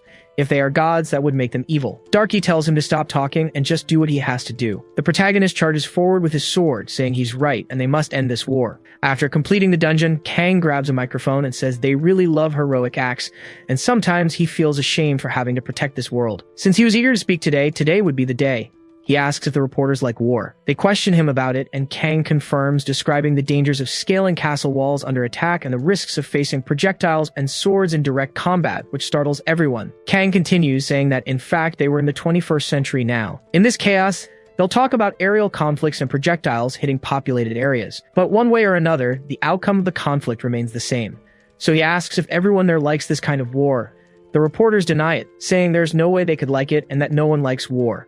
Win or lose, war is horrible, without a doubt. Kang remembers Syria saying she was happy because she got her revenge, but now she's afraid. He had asked the queen what made her so scared, even after winning. Syria replies that the end of this war with all its destruction. This horrible scenario might actually be what her goddess wanted. Kang replies that of course, as he thinks so too. Honestly, there's no way any normal person likes war, so he asks if they like heroes. The reporters confirm this. Kang continues asking how they think heroes come to be called that. The answer was by facing enemies and succeeding in a war.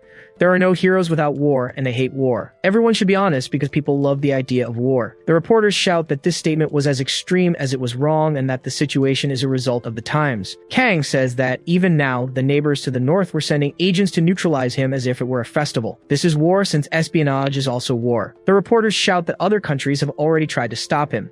Kang asks if they didn't know, but then pretends it was confidential information and he should keep quiet. But either way, he says it out loud, it will be censored. Black cars arrive and the protagonist says that's why, as he thought about the war, one thing came to mind. Even if the world ended tomorrow, they would still keep fighting among themselves. They even say it's fair for players to become the nation's strength, using them as weapons of war. And they tell him to use his sword, not against the enemy of the world, but against the enemy of the nation.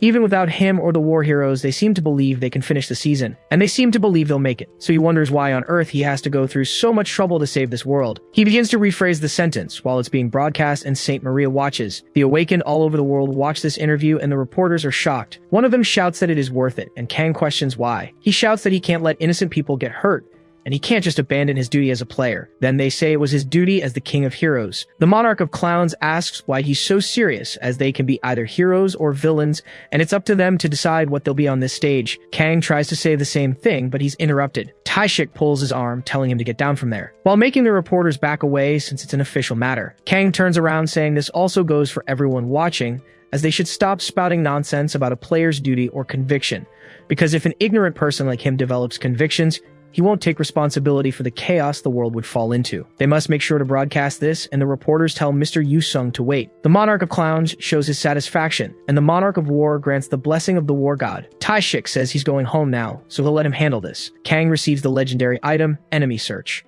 Then he closes his eyes, somewhat relieved. At home, he watches a news report. It says that after he exposed the terrifying threats faced by the Hero King at the hands of other countries, resentment against the regime grew.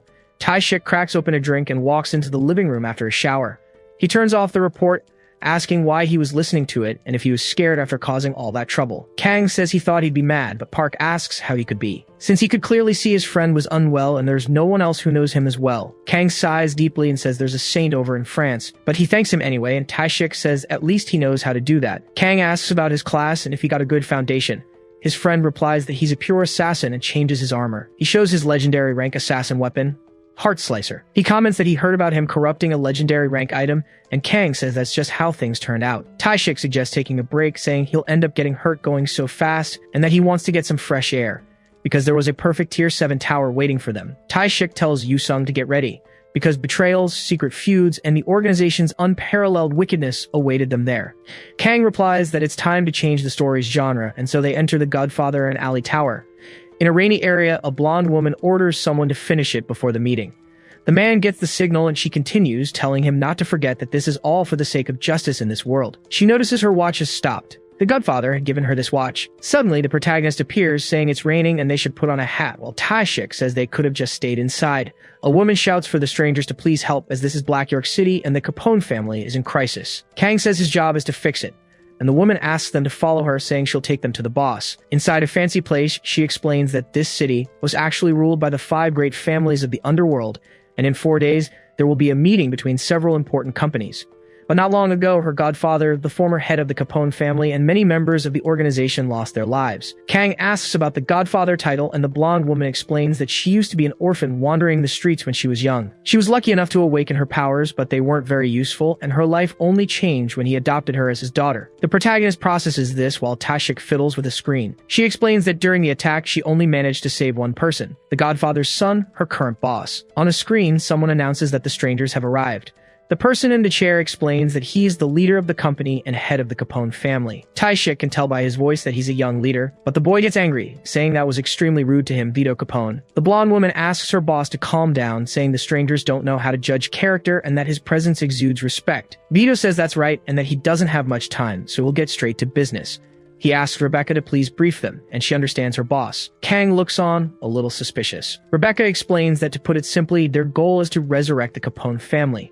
At the meeting of the 5 great families in 4 days, they need to attract as much attention as possible, and to find the culprits and the mastermind behind the incident that killed her boss and his executives. Kang asks who she thinks the suspect is, and Rebecca replies that it must be one of the other family bosses, or someone part of their alliances. The most suspicious one is Gambino, but he's weak now and seems to want confrontation. Kang flips through the papers and Tashik throws them on the table, asking if they should just neutralize everyone. Rebecca replies that it's not a bad idea, and that eventually they'll eliminate all of the Capone family's enemies anyway. The protagonist says the boss didn't seem to agree with her. The woman asks if that's true, and Vito tries to deny it, because the Capones have always been great, but they only reached their peak with his father.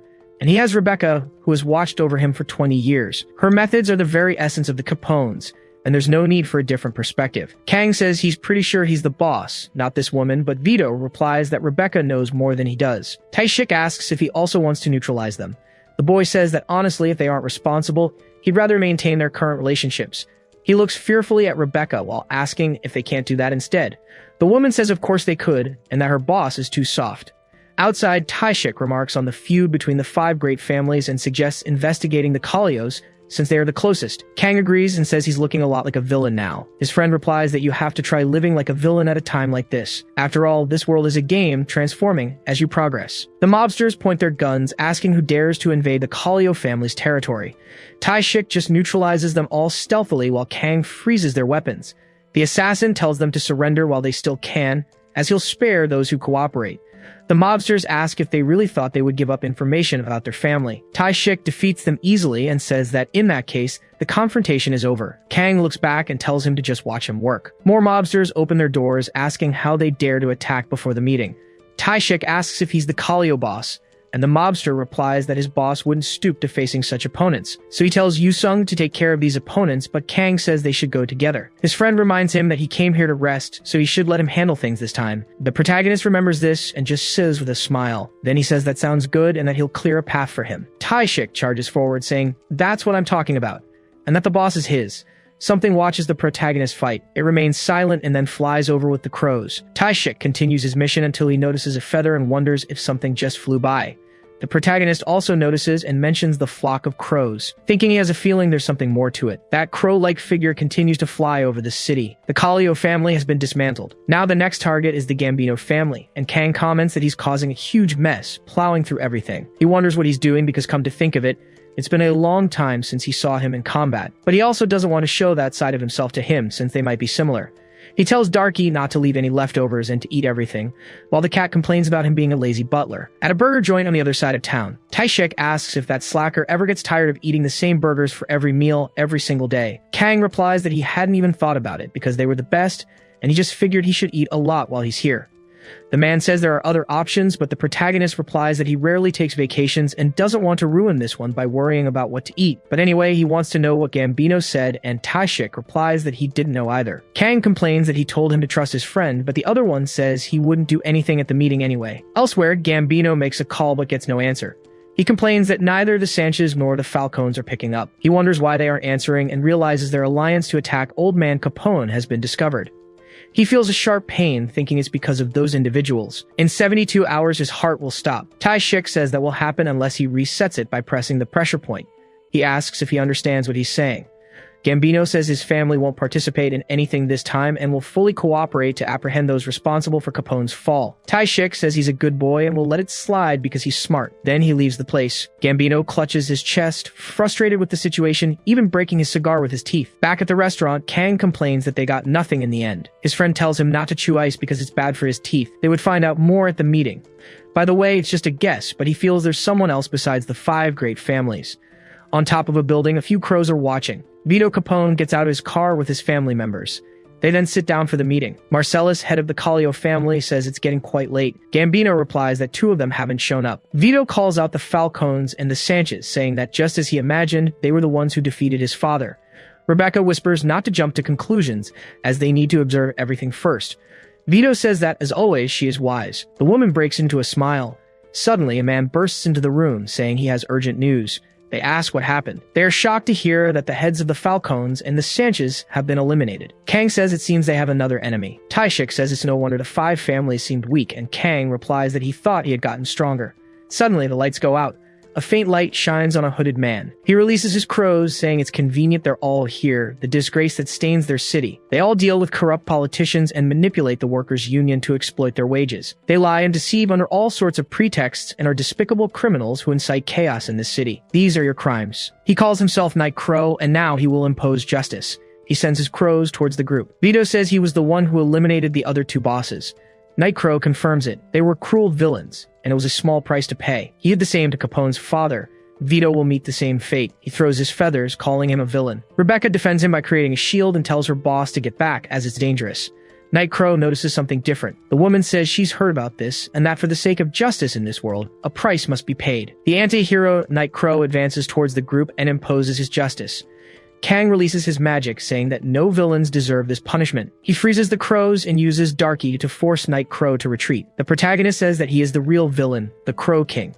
The crow tries to retreat, flying away and dodging Darky. Then he turns back cautiously and tries to slash. Darky yells that he will be defeated. Kang thinks the attack was easily contained, so he must feed him better. He grabs onto the crow's wings and aims for its face. Kang mimics the sound of a gunshot. With that, he designates the keyword for the execution mark and exposes the target's weaknesses. He designates another word to discover its weak point and accumulate weaknesses. A bird shouts that Night Crow has energy coming from his cape and sharp feathers, and also hides several explosives. The crow tries a direct attack, but the protagonist dodges it easily. He questions how someone who uses explosives dares to act like a hero. The Crow King asks if he is an outsider because of his ability to weaken opponents. In that case, he starts controlling his crows. Several explosions go off, hitting the group. Taishik moves his blades, defending himself from some of the crows. He complains that there are too many of them here. He then asks Yu Sung why they swapped roles since he's the individual combat specialist. Kang replies that all the bosses are theirs, and this guy is a hero, so he needs to protect the boss. He's better at protecting others than himself. Taishik asks what kind of nonsense that is since he's a heartless combatant. Kang says neutralizing opponents is his specialty and advances with his blade. The Crow King tries to get the outsiders' attention, saying they should be fighting for world peace but are acting like puppets of evil. Kang questions that statement. The Crow King yells that he doesn't know how they were deceived, but they are a bunch of cruel villains who eliminated his family. Despite that, they got away scot-free in court because they bribed the influential people in the city, who are afraid of someone taking revenge. This is the true nature of this city, and that's why he and his companions want justice. It's not too late for this city and for justice. He must face the villains at his side, but then Kang locks his dark blades on him. He then comments that he talks too much in front of a villain. He gets closer, ripping off his mask because he doesn't like it, coming face to face with just a little boy crying for his revenge. He then tells him not to underestimate his justice and holds out his arm with a button. He activates some explosives while Kang asks what he's done. He says the woman told him about the meeting point 3 days ago and asks how many explosives he thinks were planted. An explosion erupts as Taishik runs to the protagonist. He uses Darky to escape the blast range. Back to the city's normality. Rebecca thanks them for being loyal to the end. Thanks to him, all the companies at the meeting are now in Capone's hands. Kang says the little boss survived, and just as he wanted, they won. Rebecca says their job is done, but the protagonist changes the subject. He summons ice swords towards her, asking if it wasn't all her plan. Rebecca asks what that has to do with him. The protagonist replies that his job is to eliminate all enemies of the Capone family. She took part in the Godfather's elimination, and even hired an anti-hero to eliminate the other family heads. Kang says it was the hero who told him she gave out the information about the family. She's a traitor who eliminated the competition, placing a boy as the boss so she could become the woman who truly rules Black York. Asking if she is also an enemy of the Capones, Rebecca Rebecca replies she never thought of it that way. Everything was for Master Vito. He's an extremely kind and innocent boy, so she eliminated the Godfather who forced him to train as a successor, all to protect him.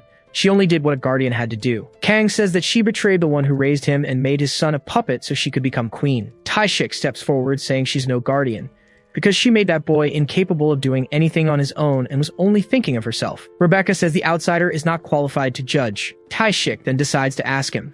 Rebecca realizes he's talking to her boss. Vito cries, saying, "So it was you." The woman tries to confront him, but he uses his power, saying Rebecca was right, as always. This world truly is a cruel place. The objectives of reviving the Capone family and eliminating all enemies have been completed, thus clearing the Godfather and the Alley Tower. Outside, Taishik complains that he wanted to be a noir hero for once. Kang says this wasn't even that kind of tower, and besides, he likes not being swarmed by reporters. His friend says they should do this again sometime. Then an executive runs up to them saying there's a problem. The hard difficulty Tier 5 tower in downtown Seoul is about to have a tower break. Kang is completely shocked by this news. The tower in question is a Tier 5 that the association's players had attacked. They failed the first raid and managed to retreat, but the group argued about what to do next, because they would receive 3 penalties for failing the raid, which means they would all be demoted. The young man replies that they can recover from it by trying the tower on hard difficulty. They've done so much to get here, they weren't going to crawl back from the pit just to become servants of the association. They say no, and the young man insists that's why they need to get rid of these penalties no matter what. Hard mode is their only choice. After that, they chose to attempt a second raid on hard mode and were completely defeated. In the car, Kang comments that he'd heard the association's demerit and penalty system was cruel. But this isn't right. A tower break was a rare occurrence now, but during the first and second seasons, it was a regular disaster. There was no proper method for raids and failures were common. The outcome, however, was not easy, and many people were lost because of it. It also took many people precious to him, before he became a player and even after. But things weren't like they used to be, so he tells the system to unlock the uncollected equipment and the skill pack. The current settings are good with the Overcoat of Darkness and the Curtain of Darkness. He wouldn't allow an opening that could compromise him, evolving the Wind Bracelet to Chimemorio, as well as upgrading the Scarlet Bond to Charlotte's Web. The system warns that a tower break is imminent, and he must prepare for the monster attack. The people shout that the King of Heroes is here. Kang raises his head, and the players thank him, saying that at least they wouldn't see their hero fall. Suddenly, an explosion occurs, and everyone is shocked. The tower break will begin in 10 seconds. They decide to prepare because here it comes. As the countdown hits 7, Kang warns those who meet the following conditions to get out of there. First, anyone who might accidentally get caught in his ability. Second, anyone who doesn't have the confidence to keep up with him. Third, he releases Darky as the countdown hits 1. Kang tells everyone but him to leave the area. Hundreds of monsters pour out from inside the portal as the players run. The creatures keep following, and Darky starts attacking them with bites. Kang notes that this place is infested with all kinds of monsters, like orcs and lizardmen, for example, and he has no idea what that thing fighting Darky is. But judging by the tower's name, the enemies the players faced should be the people of the kingdom inside the tower, which means the monsters coming out of the tower break are irrelevant to it. So he wonders where the hell they're coming from. A reporter tells everyone to look at the Hero King as he's single-handedly stopping the hard mode Tier 5 tower break. He's a very controversial figure, but when it comes to skill, he's the best. The Monarch of the Abyss awakens the darkness from the depths, and the reporter shouts that the portal has changed color. This unsettling glow must be the prelude to the arrival of the Abyss monster. He wonders how it could be coming from a simple tower like this. Kang makes a simple move with his ice sword, saying his focus is truly incredible and he should get out of there before he throws him to the monsters. He wonders if the monarch acted alone as he creates steps of ice. Suddenly, the Abyss slime appears. Kang says he was just waiting for this. Dozens of spikes made of ice magic hit the creature. Kang wonders if it will be enough as he needs to finish it in a single blow. More ice spears erupt from the ground as Kang raises his hand. He then clasps his hands together, using the Charlotte's Web skill to trap the slime on the spikes. It connects 2 points with a web that has extreme cutting power, and the buff increased the number of webs that could be created. Kang had successfully eliminated the Abyss slime. The monarch granted an Abyss jewel as proof of satisfaction, and the tower break was stopped. Kang watches himself through the crystal. The reporters rush in that direction, saying the tower break was resolved by the Hero King. He had done it all by himself. On the player forums, people are sharing videos of the Hero King stopping the tower break. Kang says that, as they know, the association is hopeless. To be honest, among all the associations, not a single one worked properly. Apparently, the players failed the raid and were afraid of being penalized by the association, so they tried hard mode and ended up being overwhelmed. Regarding the Hero King's testimony, the newspaper said an association official questioned it, adding that the rules were inefficient and forced them to share the spoils. Kang says they really fell for it this time, and Taishik replies that they gave them a big boost.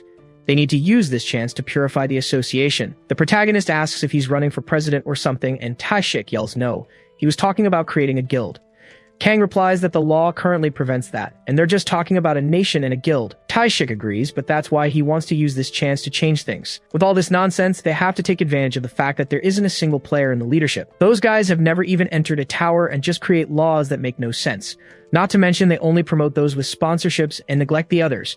We can't let things stay this way. Kang tells him to do his best, and Taishik asks why he sounds like it's not his problem. The protagonist replies that it's obviously not his problem, and his friend says he has to create his own guild. Kang processes the information and is stunned.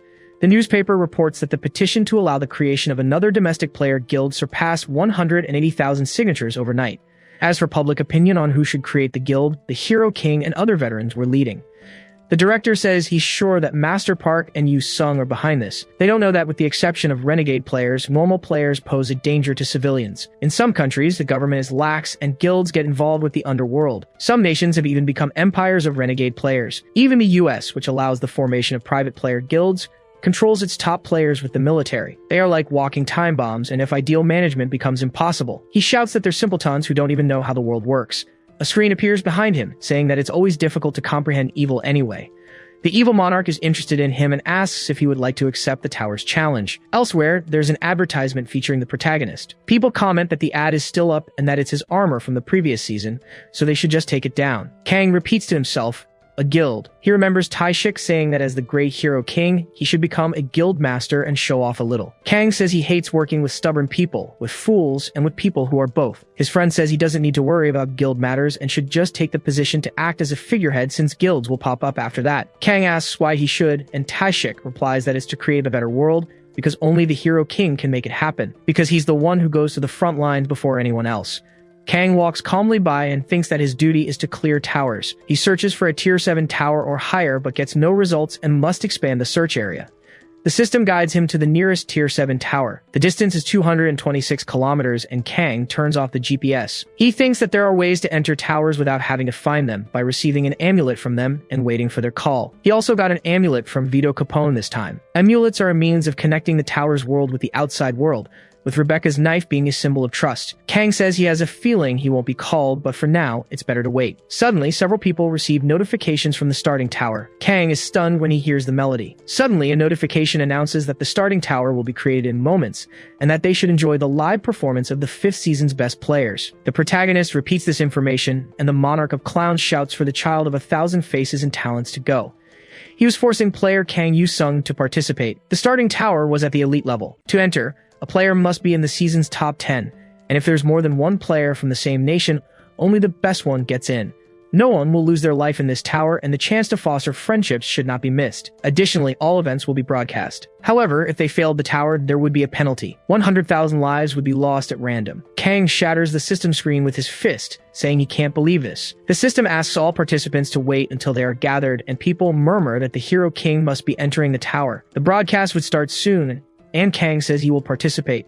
He walks through a cold place toward the other players. The Sword Lord speaks of the Hero King, and Maria calls out to Yu Sung. Jork extends his hand, saying it was a pleasure to see Mr. Kang again. The protagonist pushes his hand away, saying he can barely contain his joy. Facing all the players he already knew, he says it was good to see everyone again. He asks if this is some kind of cosplay and speaks to the Saintess. Maria says she's glad it's his normal version, and the protagonist asks when he was ever different. After the level 7 raid, they saw the protagonist wondering why he had to go through so much trouble to save this world. She was worried because he seemed exhausted. Kang sighs, saying he was fine and won't stop going on raids. The Sword Lord replies that if he isn't feeling well, he should just leave now. He's the last one, questioning how the best can be the last to arrive, and Kang asks if he really needs to think about that with 100 million lives on the line. Wanting to hear some cliché answer about the hero arriving last to save the day, the Sword Lord retorts that true heroes are the first to arrive. Kang replies that he should read the terms carefully, as hitting accept right away is a good way to get into trouble. That's why he can't beat him or the Gravedigger. He asks if he has any idea how good that old man is at calculating, but he wants to know how he has the nerve to show up without proper equipment, and Jork says he'd finally noticed him. He hasn't started the season yet, and also, no one would lose their life in this tower. After all, they were being watched by people from all over the world. The system notifies them that they will temporarily receive a set of items from the end of the 5th season until they leave.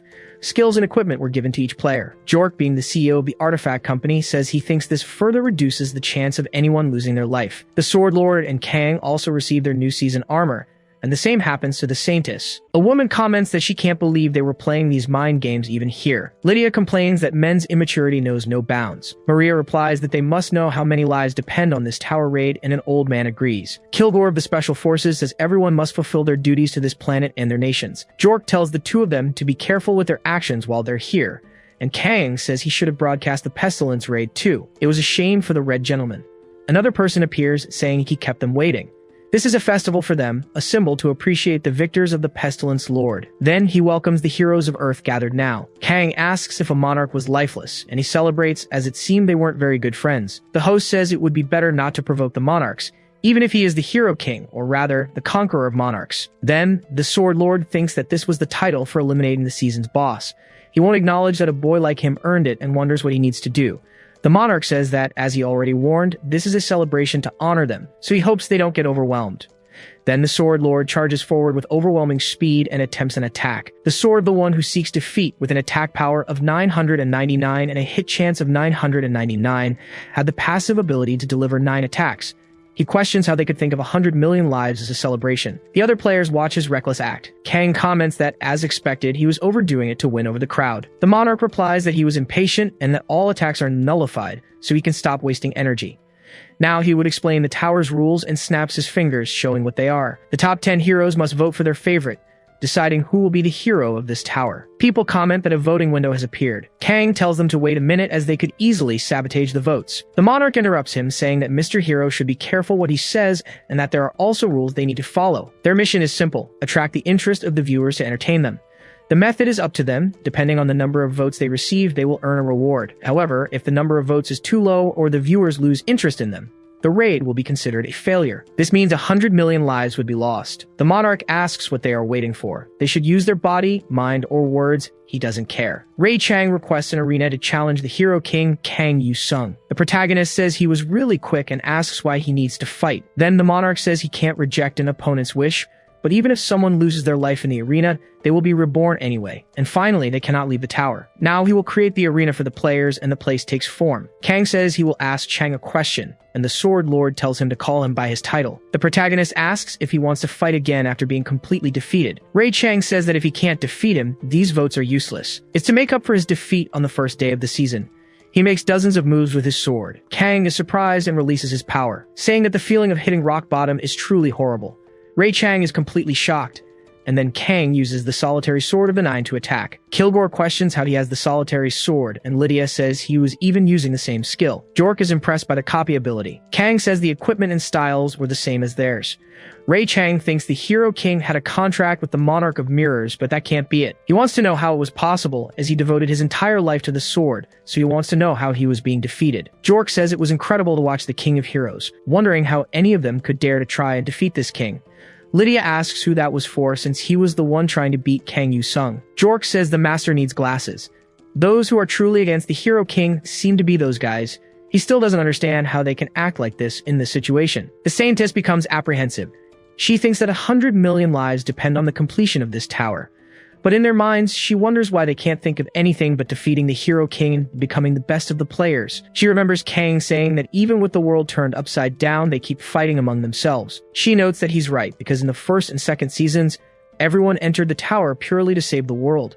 But now, times are different. Asking herself why everyone was like this. Even though the players get stronger each season, the tower levels also increase annually, and the bosses are getting stronger. Everyone uniting to save the world was now a fairy tale, and she is no longer that girl who just awakened. But even if ethnicities, religions, and skin colors are different, if they don't unite even in a game with the world's destruction at stake, how could they save themselves in the first place? The swords clash and Ray Chang thinks it was strange. Even though the game was unfair, he had managed to understand it until now. No matter how strong the Hero King is, there must be a reason or a secret. And if he could unravel that secret, he would be able to defeat him. The protagonist advances at a terrifying speed. At this moment, he doesn't even care if he loses to him. All he wanted was to discover the secret of his strength. But nothing is effective in that second. Kang says he seems to have forgotten his place since he went easy on him. Ray Chang is frightened to hear this, and the protagonist hits him with a blow. The Sword Lord is forced to retreat. Kang warns that he will show him the difference between them, so he won't even dare fight him again. He drives his sword into the ground and creates a whirlwind.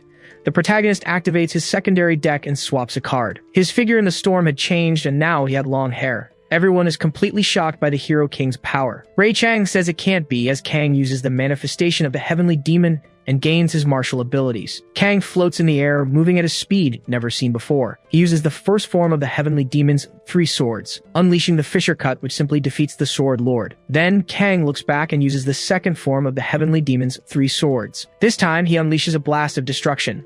All the top heroes, without exception, are shocked by this display of power.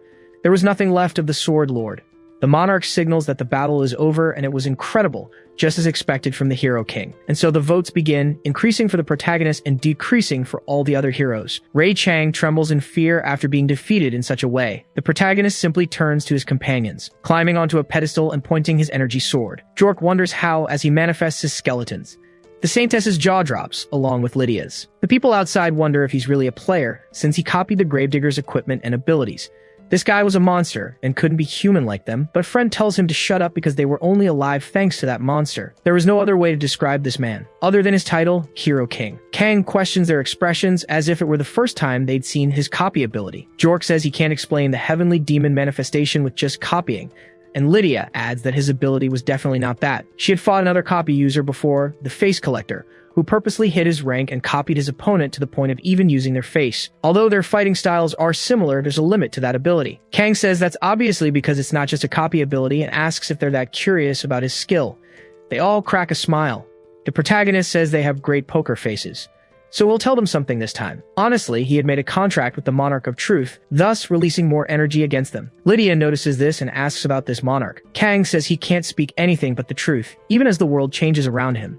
Jork says that, by the looks of it, he thinks the next opponent will be the old man. The protagonist denies it, as he hates fighting more than anything in this world. He also dislikes people who come at him without knowing their place. Jork asks what he's planning, and Kang says that from now on, he'll try to convince the audience with a single truth.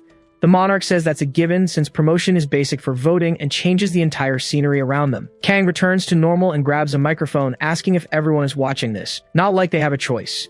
Even he changes the channel when he sees an ugly face on TV, but he gets back to the main point. There are 10 heroes gathered in this awful tower, and you all have to vote for one of them. If your votes are too few, 100 million people will get a one-way ticket to the afterlife, so now you understand the importance of this vote. Even the worst tyrants become presidents thanks to votes, and if things go wrong, the same could happen in here. Jork tells the Hero King to watch his words. Kang asks what the problem is, and if the part about the tyrant made him uncomfortable. That couldn't be right, since people revere their national heroes so much ever since he fought alongside him, saying he understands now because his dream of reviving the Third Empire was supposed to be a secret. Jork asks how he dares insult someone without evidence, and Kang says that for his information, he has a contract with the Monarch of Truth. He can snoop on the lies and secrets of others. Everything he just said is 100% true and nothing but Jork launches his skulls at the protagonist. Kang tells them to vote carefully and wonders who he will choose next, because there isn't just 1 or 2 lunatics here. Asking if that isn't right, Count Vladimir. Vladimir replies that he has no idea what he's talking about. Kang says that's strange because he also wanted to revive the Empire and then prepares his blade. The protagonist dodges the slash, explaining that he'd said he would defeat the president and become the Tsar. So as he figured, it's not easy to share family power, asking if something is bothering him because he should wait his turn to put on this magic show. Vladimir says he will not continue to tolerate this humiliation of his country and his respectable president. Kang agrees, remarking on what a devoted man he is, even with his fire attribute. But it's still amazing, because Lieutenant General Kilgore likes to play with fire. He was talking about the habit of dropping bombs on enemies, and he still hasn't gotten rid of that habit, which he continues to do in secret. Kilgore asks if player Kang has any idea of the consequences his words will have.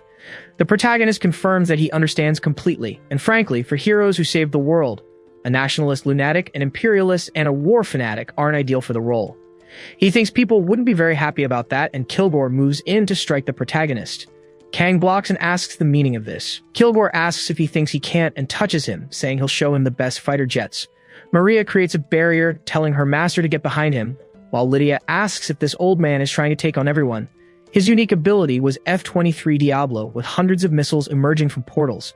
Kilgore is shocked, wondering how he copied an exclusive skill. The protagonist throws the general to the ground, saying it's not so exclusive after all. Jork approaches, asking if the Hero King thinks he'll be fine after defaming and attacking the honor of his comrades. Kang says so that's how he sees it, wanting to know why these comrades team up to stab him in the back every chance they get.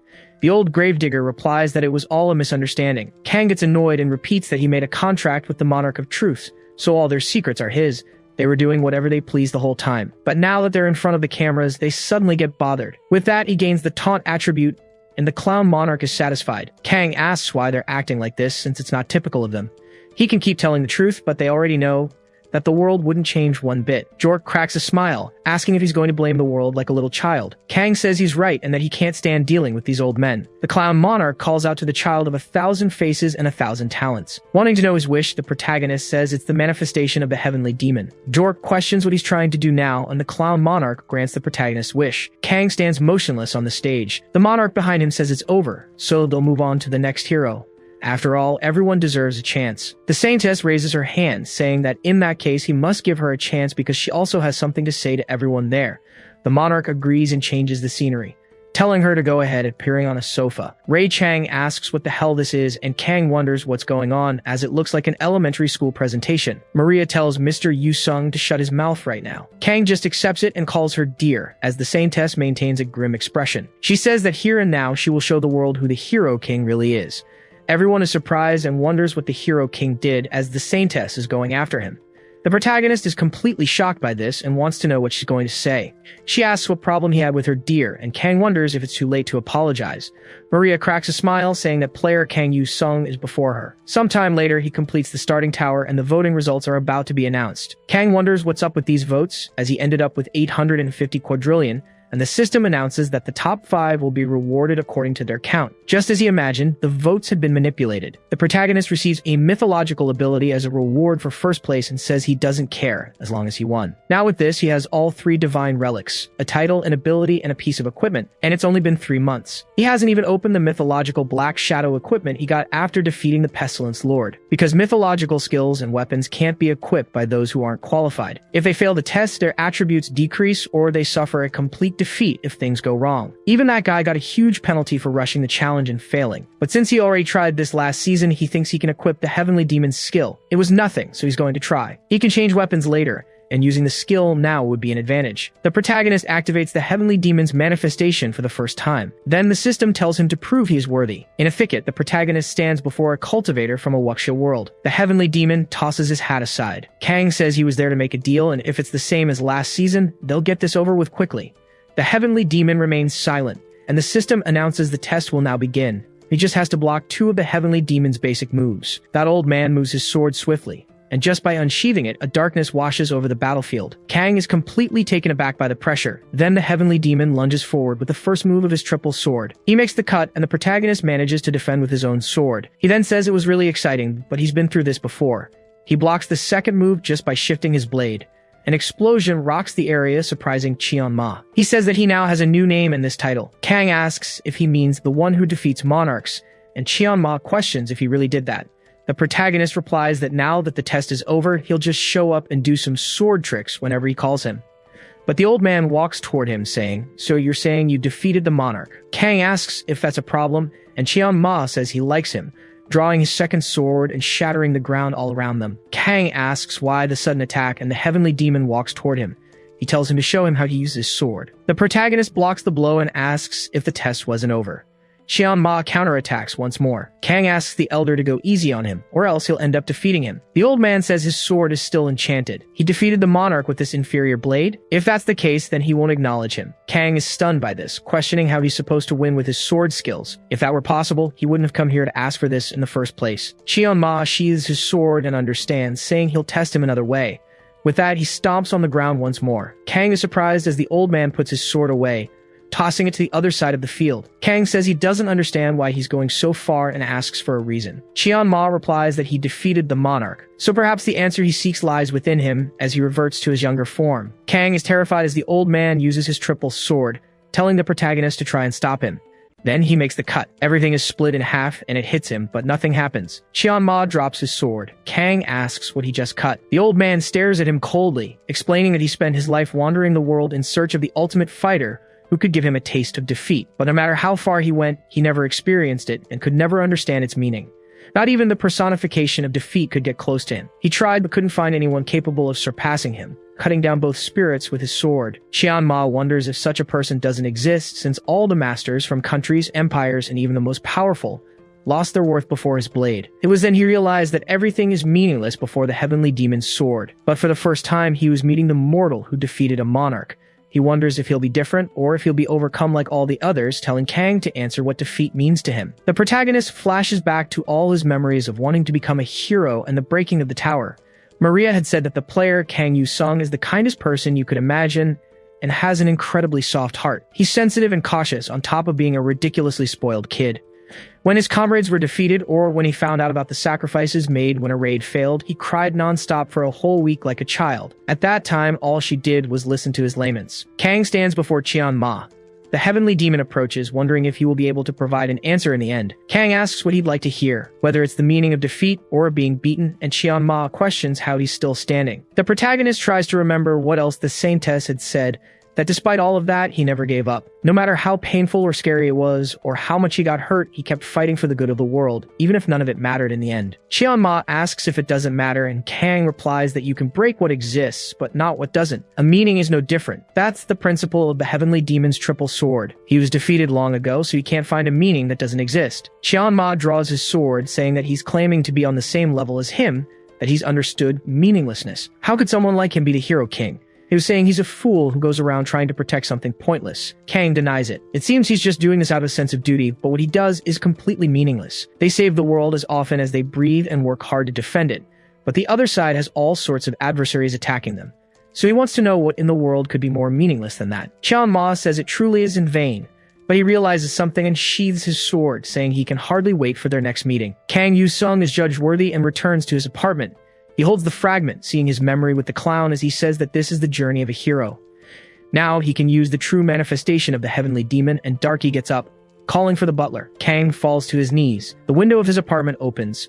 Darky climbs on top of him, asking why he's so weak, and Kang replies that his attributes are the best in the world. He wasn't sick, just frustrated with those people, showing the forum where the Saintess exposed the hero king as a spoiled child. Kang says he has to finish a level 8 or 9 challenge to calm down, and Darky asks how he's going to enter a tower that doesn't even exist yet.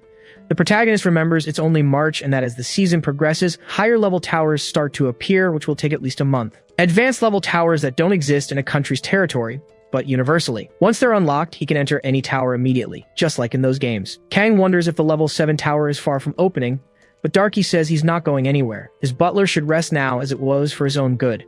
He takes him to a level 3 tower of the Steel Song Orcs. He says it was quite similar to the first tower he entered this season. It wasn't like he was there for anything specific, he just needed to blow off some steam. Using the Heavenly Demon's triple sword, he says it's a curious game that adds meaningless prefixes and suffixes to names. Kang swings his sword, and the system says he can keep this card even after the season resets. Suddenly, the Heavenly Demon's existence begins to exert an influence on his body. The protagonist falls to his knees. He complains about the Heavenly Demon, calling him a stubborn old man as he releases his energy. The vessel was complete, and adjustments would now be made, improving the protagonist's body. He thinks he can't believe he got the Heavenly Demon's power permanently. He acquires the blessing of the Heavenly Demon's bone as it has transformed his entire body. He says so this is the so-called bone transformation, but it doesn't seem to affect his external appearance.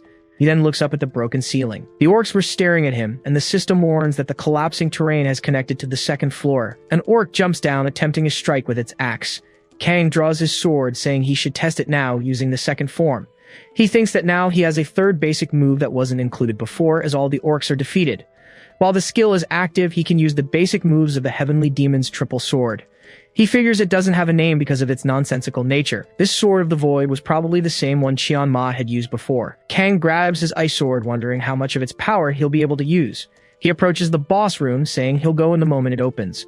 The synchronization rate was at 1%, and he begins to fuse with the dethroned monarch, the Sword Monarch. Kang wonders about this, completely confused. He ponders about the dethroned monarch, because back during the time of the Pestilence Lord, his ritual mentioned that name. He wonders if the Heavenly Demon was also a monarch. Qian-Ma says he was searching for the ultimate fighter who could give him a taste of defeat, but this was the first time he'd seen a mortal take the life of a monarch. He wonders if that's why he acted that way, because he took the life of someone just like him. Suddenly, something takes over his body. The system announces that several monarchs were silently observing him. His monarch of clowns was incarnated with a blank expression. Kang is startled, and the clown asks why he's so serious, releasing a bright light against the protagonist.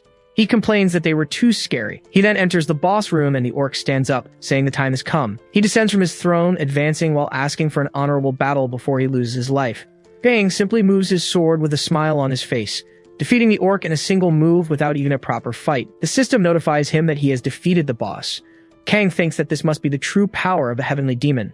His hand starts turning red and he drops the sword in pain. Kang wonders if he overdid it by using the third move. His body can't handle this skill yet, so these different powers are intertwining. Cheon Ma says it was all in vain. There was nothing in this world that made sense, and Kang wonders if this is a memory from the heavenly demon. Someone says that he held the title of monarch. Kang thinks that the origin of this power doesn't matter, because from now on, it belongs to him. Holding back Cheon Ma's demonic energy with just his sword, Kang looks toward the front of the castle. Sighing in relief, he says, "Well, that worked out." Darky asks if his butler ate something bad. Elsewhere, the protagonist picks up his phone and answers. It's Taishik asking what he can do for his dear hero. Kang gets annoyed and says he might just move to France. Taishik then asks why he was calling. The protagonist replies that it's nothing much, he just needs a training partner. Taishik wonders when the National Intelligence Agency became the Hero King's servant. The protagonist suggests changing the name to that, and everyone rejects the idea, but Taishik changes the subject, asking for the conditions. Kang says they can prepare however they want. He'll only use the manifestation of the heavenly demon. No secondary deck, artifacts, or synergy. Darky will also sit this one out. Taishik asks if he won't be using the ice blacksmith, and what about weapons? Kang replies that he's equipping them now. Chief Park is completely shocked and begs him not to say what it is. Kang equips the weapon, and a pool of venom appears on the floor. A dagger emerges from it, and the protagonist equips the dual daggers. Everyone is completely shocked by this. They tell him not to say that this is the power of the Plague Elder. Seeing the weapons, Haishik calls out to Yu Sung, demanding an answer. If he passed the test for that equipment, the protagonist confirms and asks who he thinks he is. Taishik says he was scared for a few seconds, and that was terrible. The Plague Elder's blade granted the ability to apply one of many available harmful effects. He tells everyone to enter the dungeon and asks why they have such long faces. Because, as he said, he has nothing except this weapon and the heavenly demon's bloodline. No class and no skills. Taishik tells him to promise one thing. He must not cause unnecessary suffering to his men. Kang agrees, saying he'll defeat them all so quickly they won't even realize what's happening. They position themselves in a combat area. The protagonist announces that as soon as the flare goes up, it will begin immediately. Everyone should come at him with the intent to neutralize him, and he hopes their assassin department is skilled. The flare burns out, and Kang says this will make the lesson worthwhile. They all rush forward, throwing their daggers at the protagonist. Kang blocks with his blades and retaliates with other strikes, defending against Taishik's attacks while turning. He throws his friend away, and Park throws his daggers at him. Kang blocks while making a move that neutralizes two behind his back. He raises his sword high with the heavenly demon's technique. Taishik lunges over Kang's head, using his unique skill to retrieve his weapons. Kang blocks the strike, asking if he really thought he'd fall for such a feat. His friend grins and vanishes immediately after, leaving only a few stealth weapons behind. Kang manages to dodge the kunai, but they were attached to a wire. Those wires then begin to glow. The other squad members descend along them with their weapons to defeat the protagonist. Kang grins and uses the first form of the heavenly demon's triple sword. One of the assassins tries to activate his Charlotte's web. The protagonist finishes his attack and cuts the wires. Tiles are lifted from the ground and wires pierce through them. Kang prepares to face 3 assassins at once. He notices one behind him who seems a bit hesitant. He thinks he was almost caught by that and leaps into the air. Either way, he'll find out who owns Charlotte's web. He moves quickly. The assassin realizes she's been spotted and tries to move. Kang neutralizes her with a swift move. My star pupil, Lee Sia. Lee tells him he's truly terrifying. But don't think this is a one-on-one fight. The protagonist takes the 2 blades, imbuing them with demonic energy. Then he uses the second form of the heavenly demon's swordsmanship. The assassins are completely shocked as they try to resist the power. Kang finishes his attack, neutralizing everyone, and comments that using 2 blades doubles the effect. He walks forward right after and says it was an incredible sight to see. Taishik moves his hand and gets up, saying he thought he was going to be defeated. Kang asks if they can end it there. His friend asks what more this guy wants, but the protagonist says no, it's time to clean up the mess and get out of there. Taishik says he handled everything. He asks if he dreamed of conquering the world or something. But Kang asks what kind of nonsense that is. Wondering how he could conquer the world, Taishik says one hero is enough, and an enemy capable of making him use 100% of his power doesn't exist. The protagonist decides to finish the tower and heads to the room. Taishik tells all his subordinates to get up because it's over. They wake up wondering when they were defeated as they didn't even notice. Each one is sure they lasted longer than the others. Kang asks if he kept his promise. Taishik tells him to call again next time, as it will improve his staff's skills. Suddenly, an alternate history tower calls for Kang Yu-sung. He's surprised that Lieutenant General Kilgore is asking for his collaboration. Kang says he's so shameless, and Taishik asks what's wrong. The protagonist thinks that if he refuses, a tower break could occur.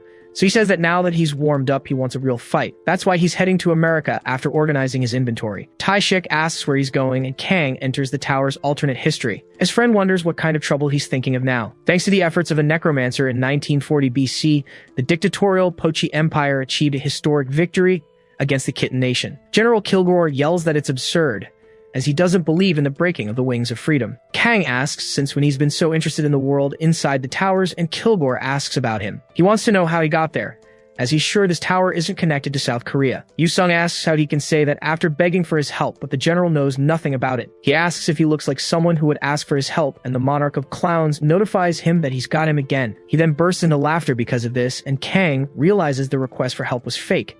He admits he made a mistake and apologizes, but he asks what he's supposed to do. The tower summoned him, so he had to come no matter what. The system says it's too early to give up. Those armed and fighting the enemies of freedom are looking for an opportunity. Kilgore says that either way, he's grateful for the help, even if this is just a world inside the tower. As someone raised in a nation of freedom, forgiveness is not an option until the end. Kang simply accepts. Kilgore says he has no doubt about how good he was, so this time they'll team up. The protagonist says that, of course, in a moment like this, he'd just shut up and cooperate. The protagonist will be moved to the story's origin point in a few seconds, and says he has torn the face of global destruction. But in the face of a tyrant, everyone unites and sings "We Are the World." He questions how a general who despises imperialism could work hand-in-hand with a gravedigger from outside the tower. Kilgore warns him not to speak of that individual in his presence. The protagonist says that despite hating him, the fact that he joined forces with him means he's afraid of him. Then he should try betraying him one more time. In a command room, people thank the gods because the players from the sky have descended. Kang says God bless them, and Kilgore shouts for them to state their affiliation. He commands everyone's attention. He then asks for the captain, who introduces himself as Lieutenant Aldo Pitt, current commander of the guerrilla unit, part of the Kitten Nation's forces. Kang wonders how they ended up here instead of a military camp and questions what this place even is. Kilgore yells at Lieutenant Aldo to report the current situation, and he explains that the soldiers of the Pochi Empire have surrounded their base. Yu-sung says that was to be expected and thinks they are in the middle of enemy territory. Elsewhere, he comments that the enemies are not necromancers. Aldo says that they are mostly elite troops, so they are positioned right in the middle, but these guys weren't messing around. Kilgore replies that they can drag this out all they want. However, they only have one mission, surprising everyone. Their sole purpose was to defeat every last one of them. He then begins to explain the plan to everyone. They would go out and stop every enemy that crossed their path. He orders them not to hesitate, demanding a complete and decisive victory. Outside, the system notifies that the elite army was surrounding the camp. Kilgore holds a shield high while wielding his firearm. The people are impressed by his skill. Kilgore asks what they're doing. They should follow him as his shield will protect them all. Then the soldiers begin to open fire on the Pochi army. Kang comments that it's great to be free and grabs his 2 daggers. Kilgore seemed to be enjoying himself during the confrontation. The protagonist looks at the roof and uses his dark energy to teleport behind the soldiers. He attacks quickly with his weapon. Kilgore slams a soldier to the ground with a powerful strike. He looks up to where the protagonist is hovering overhead.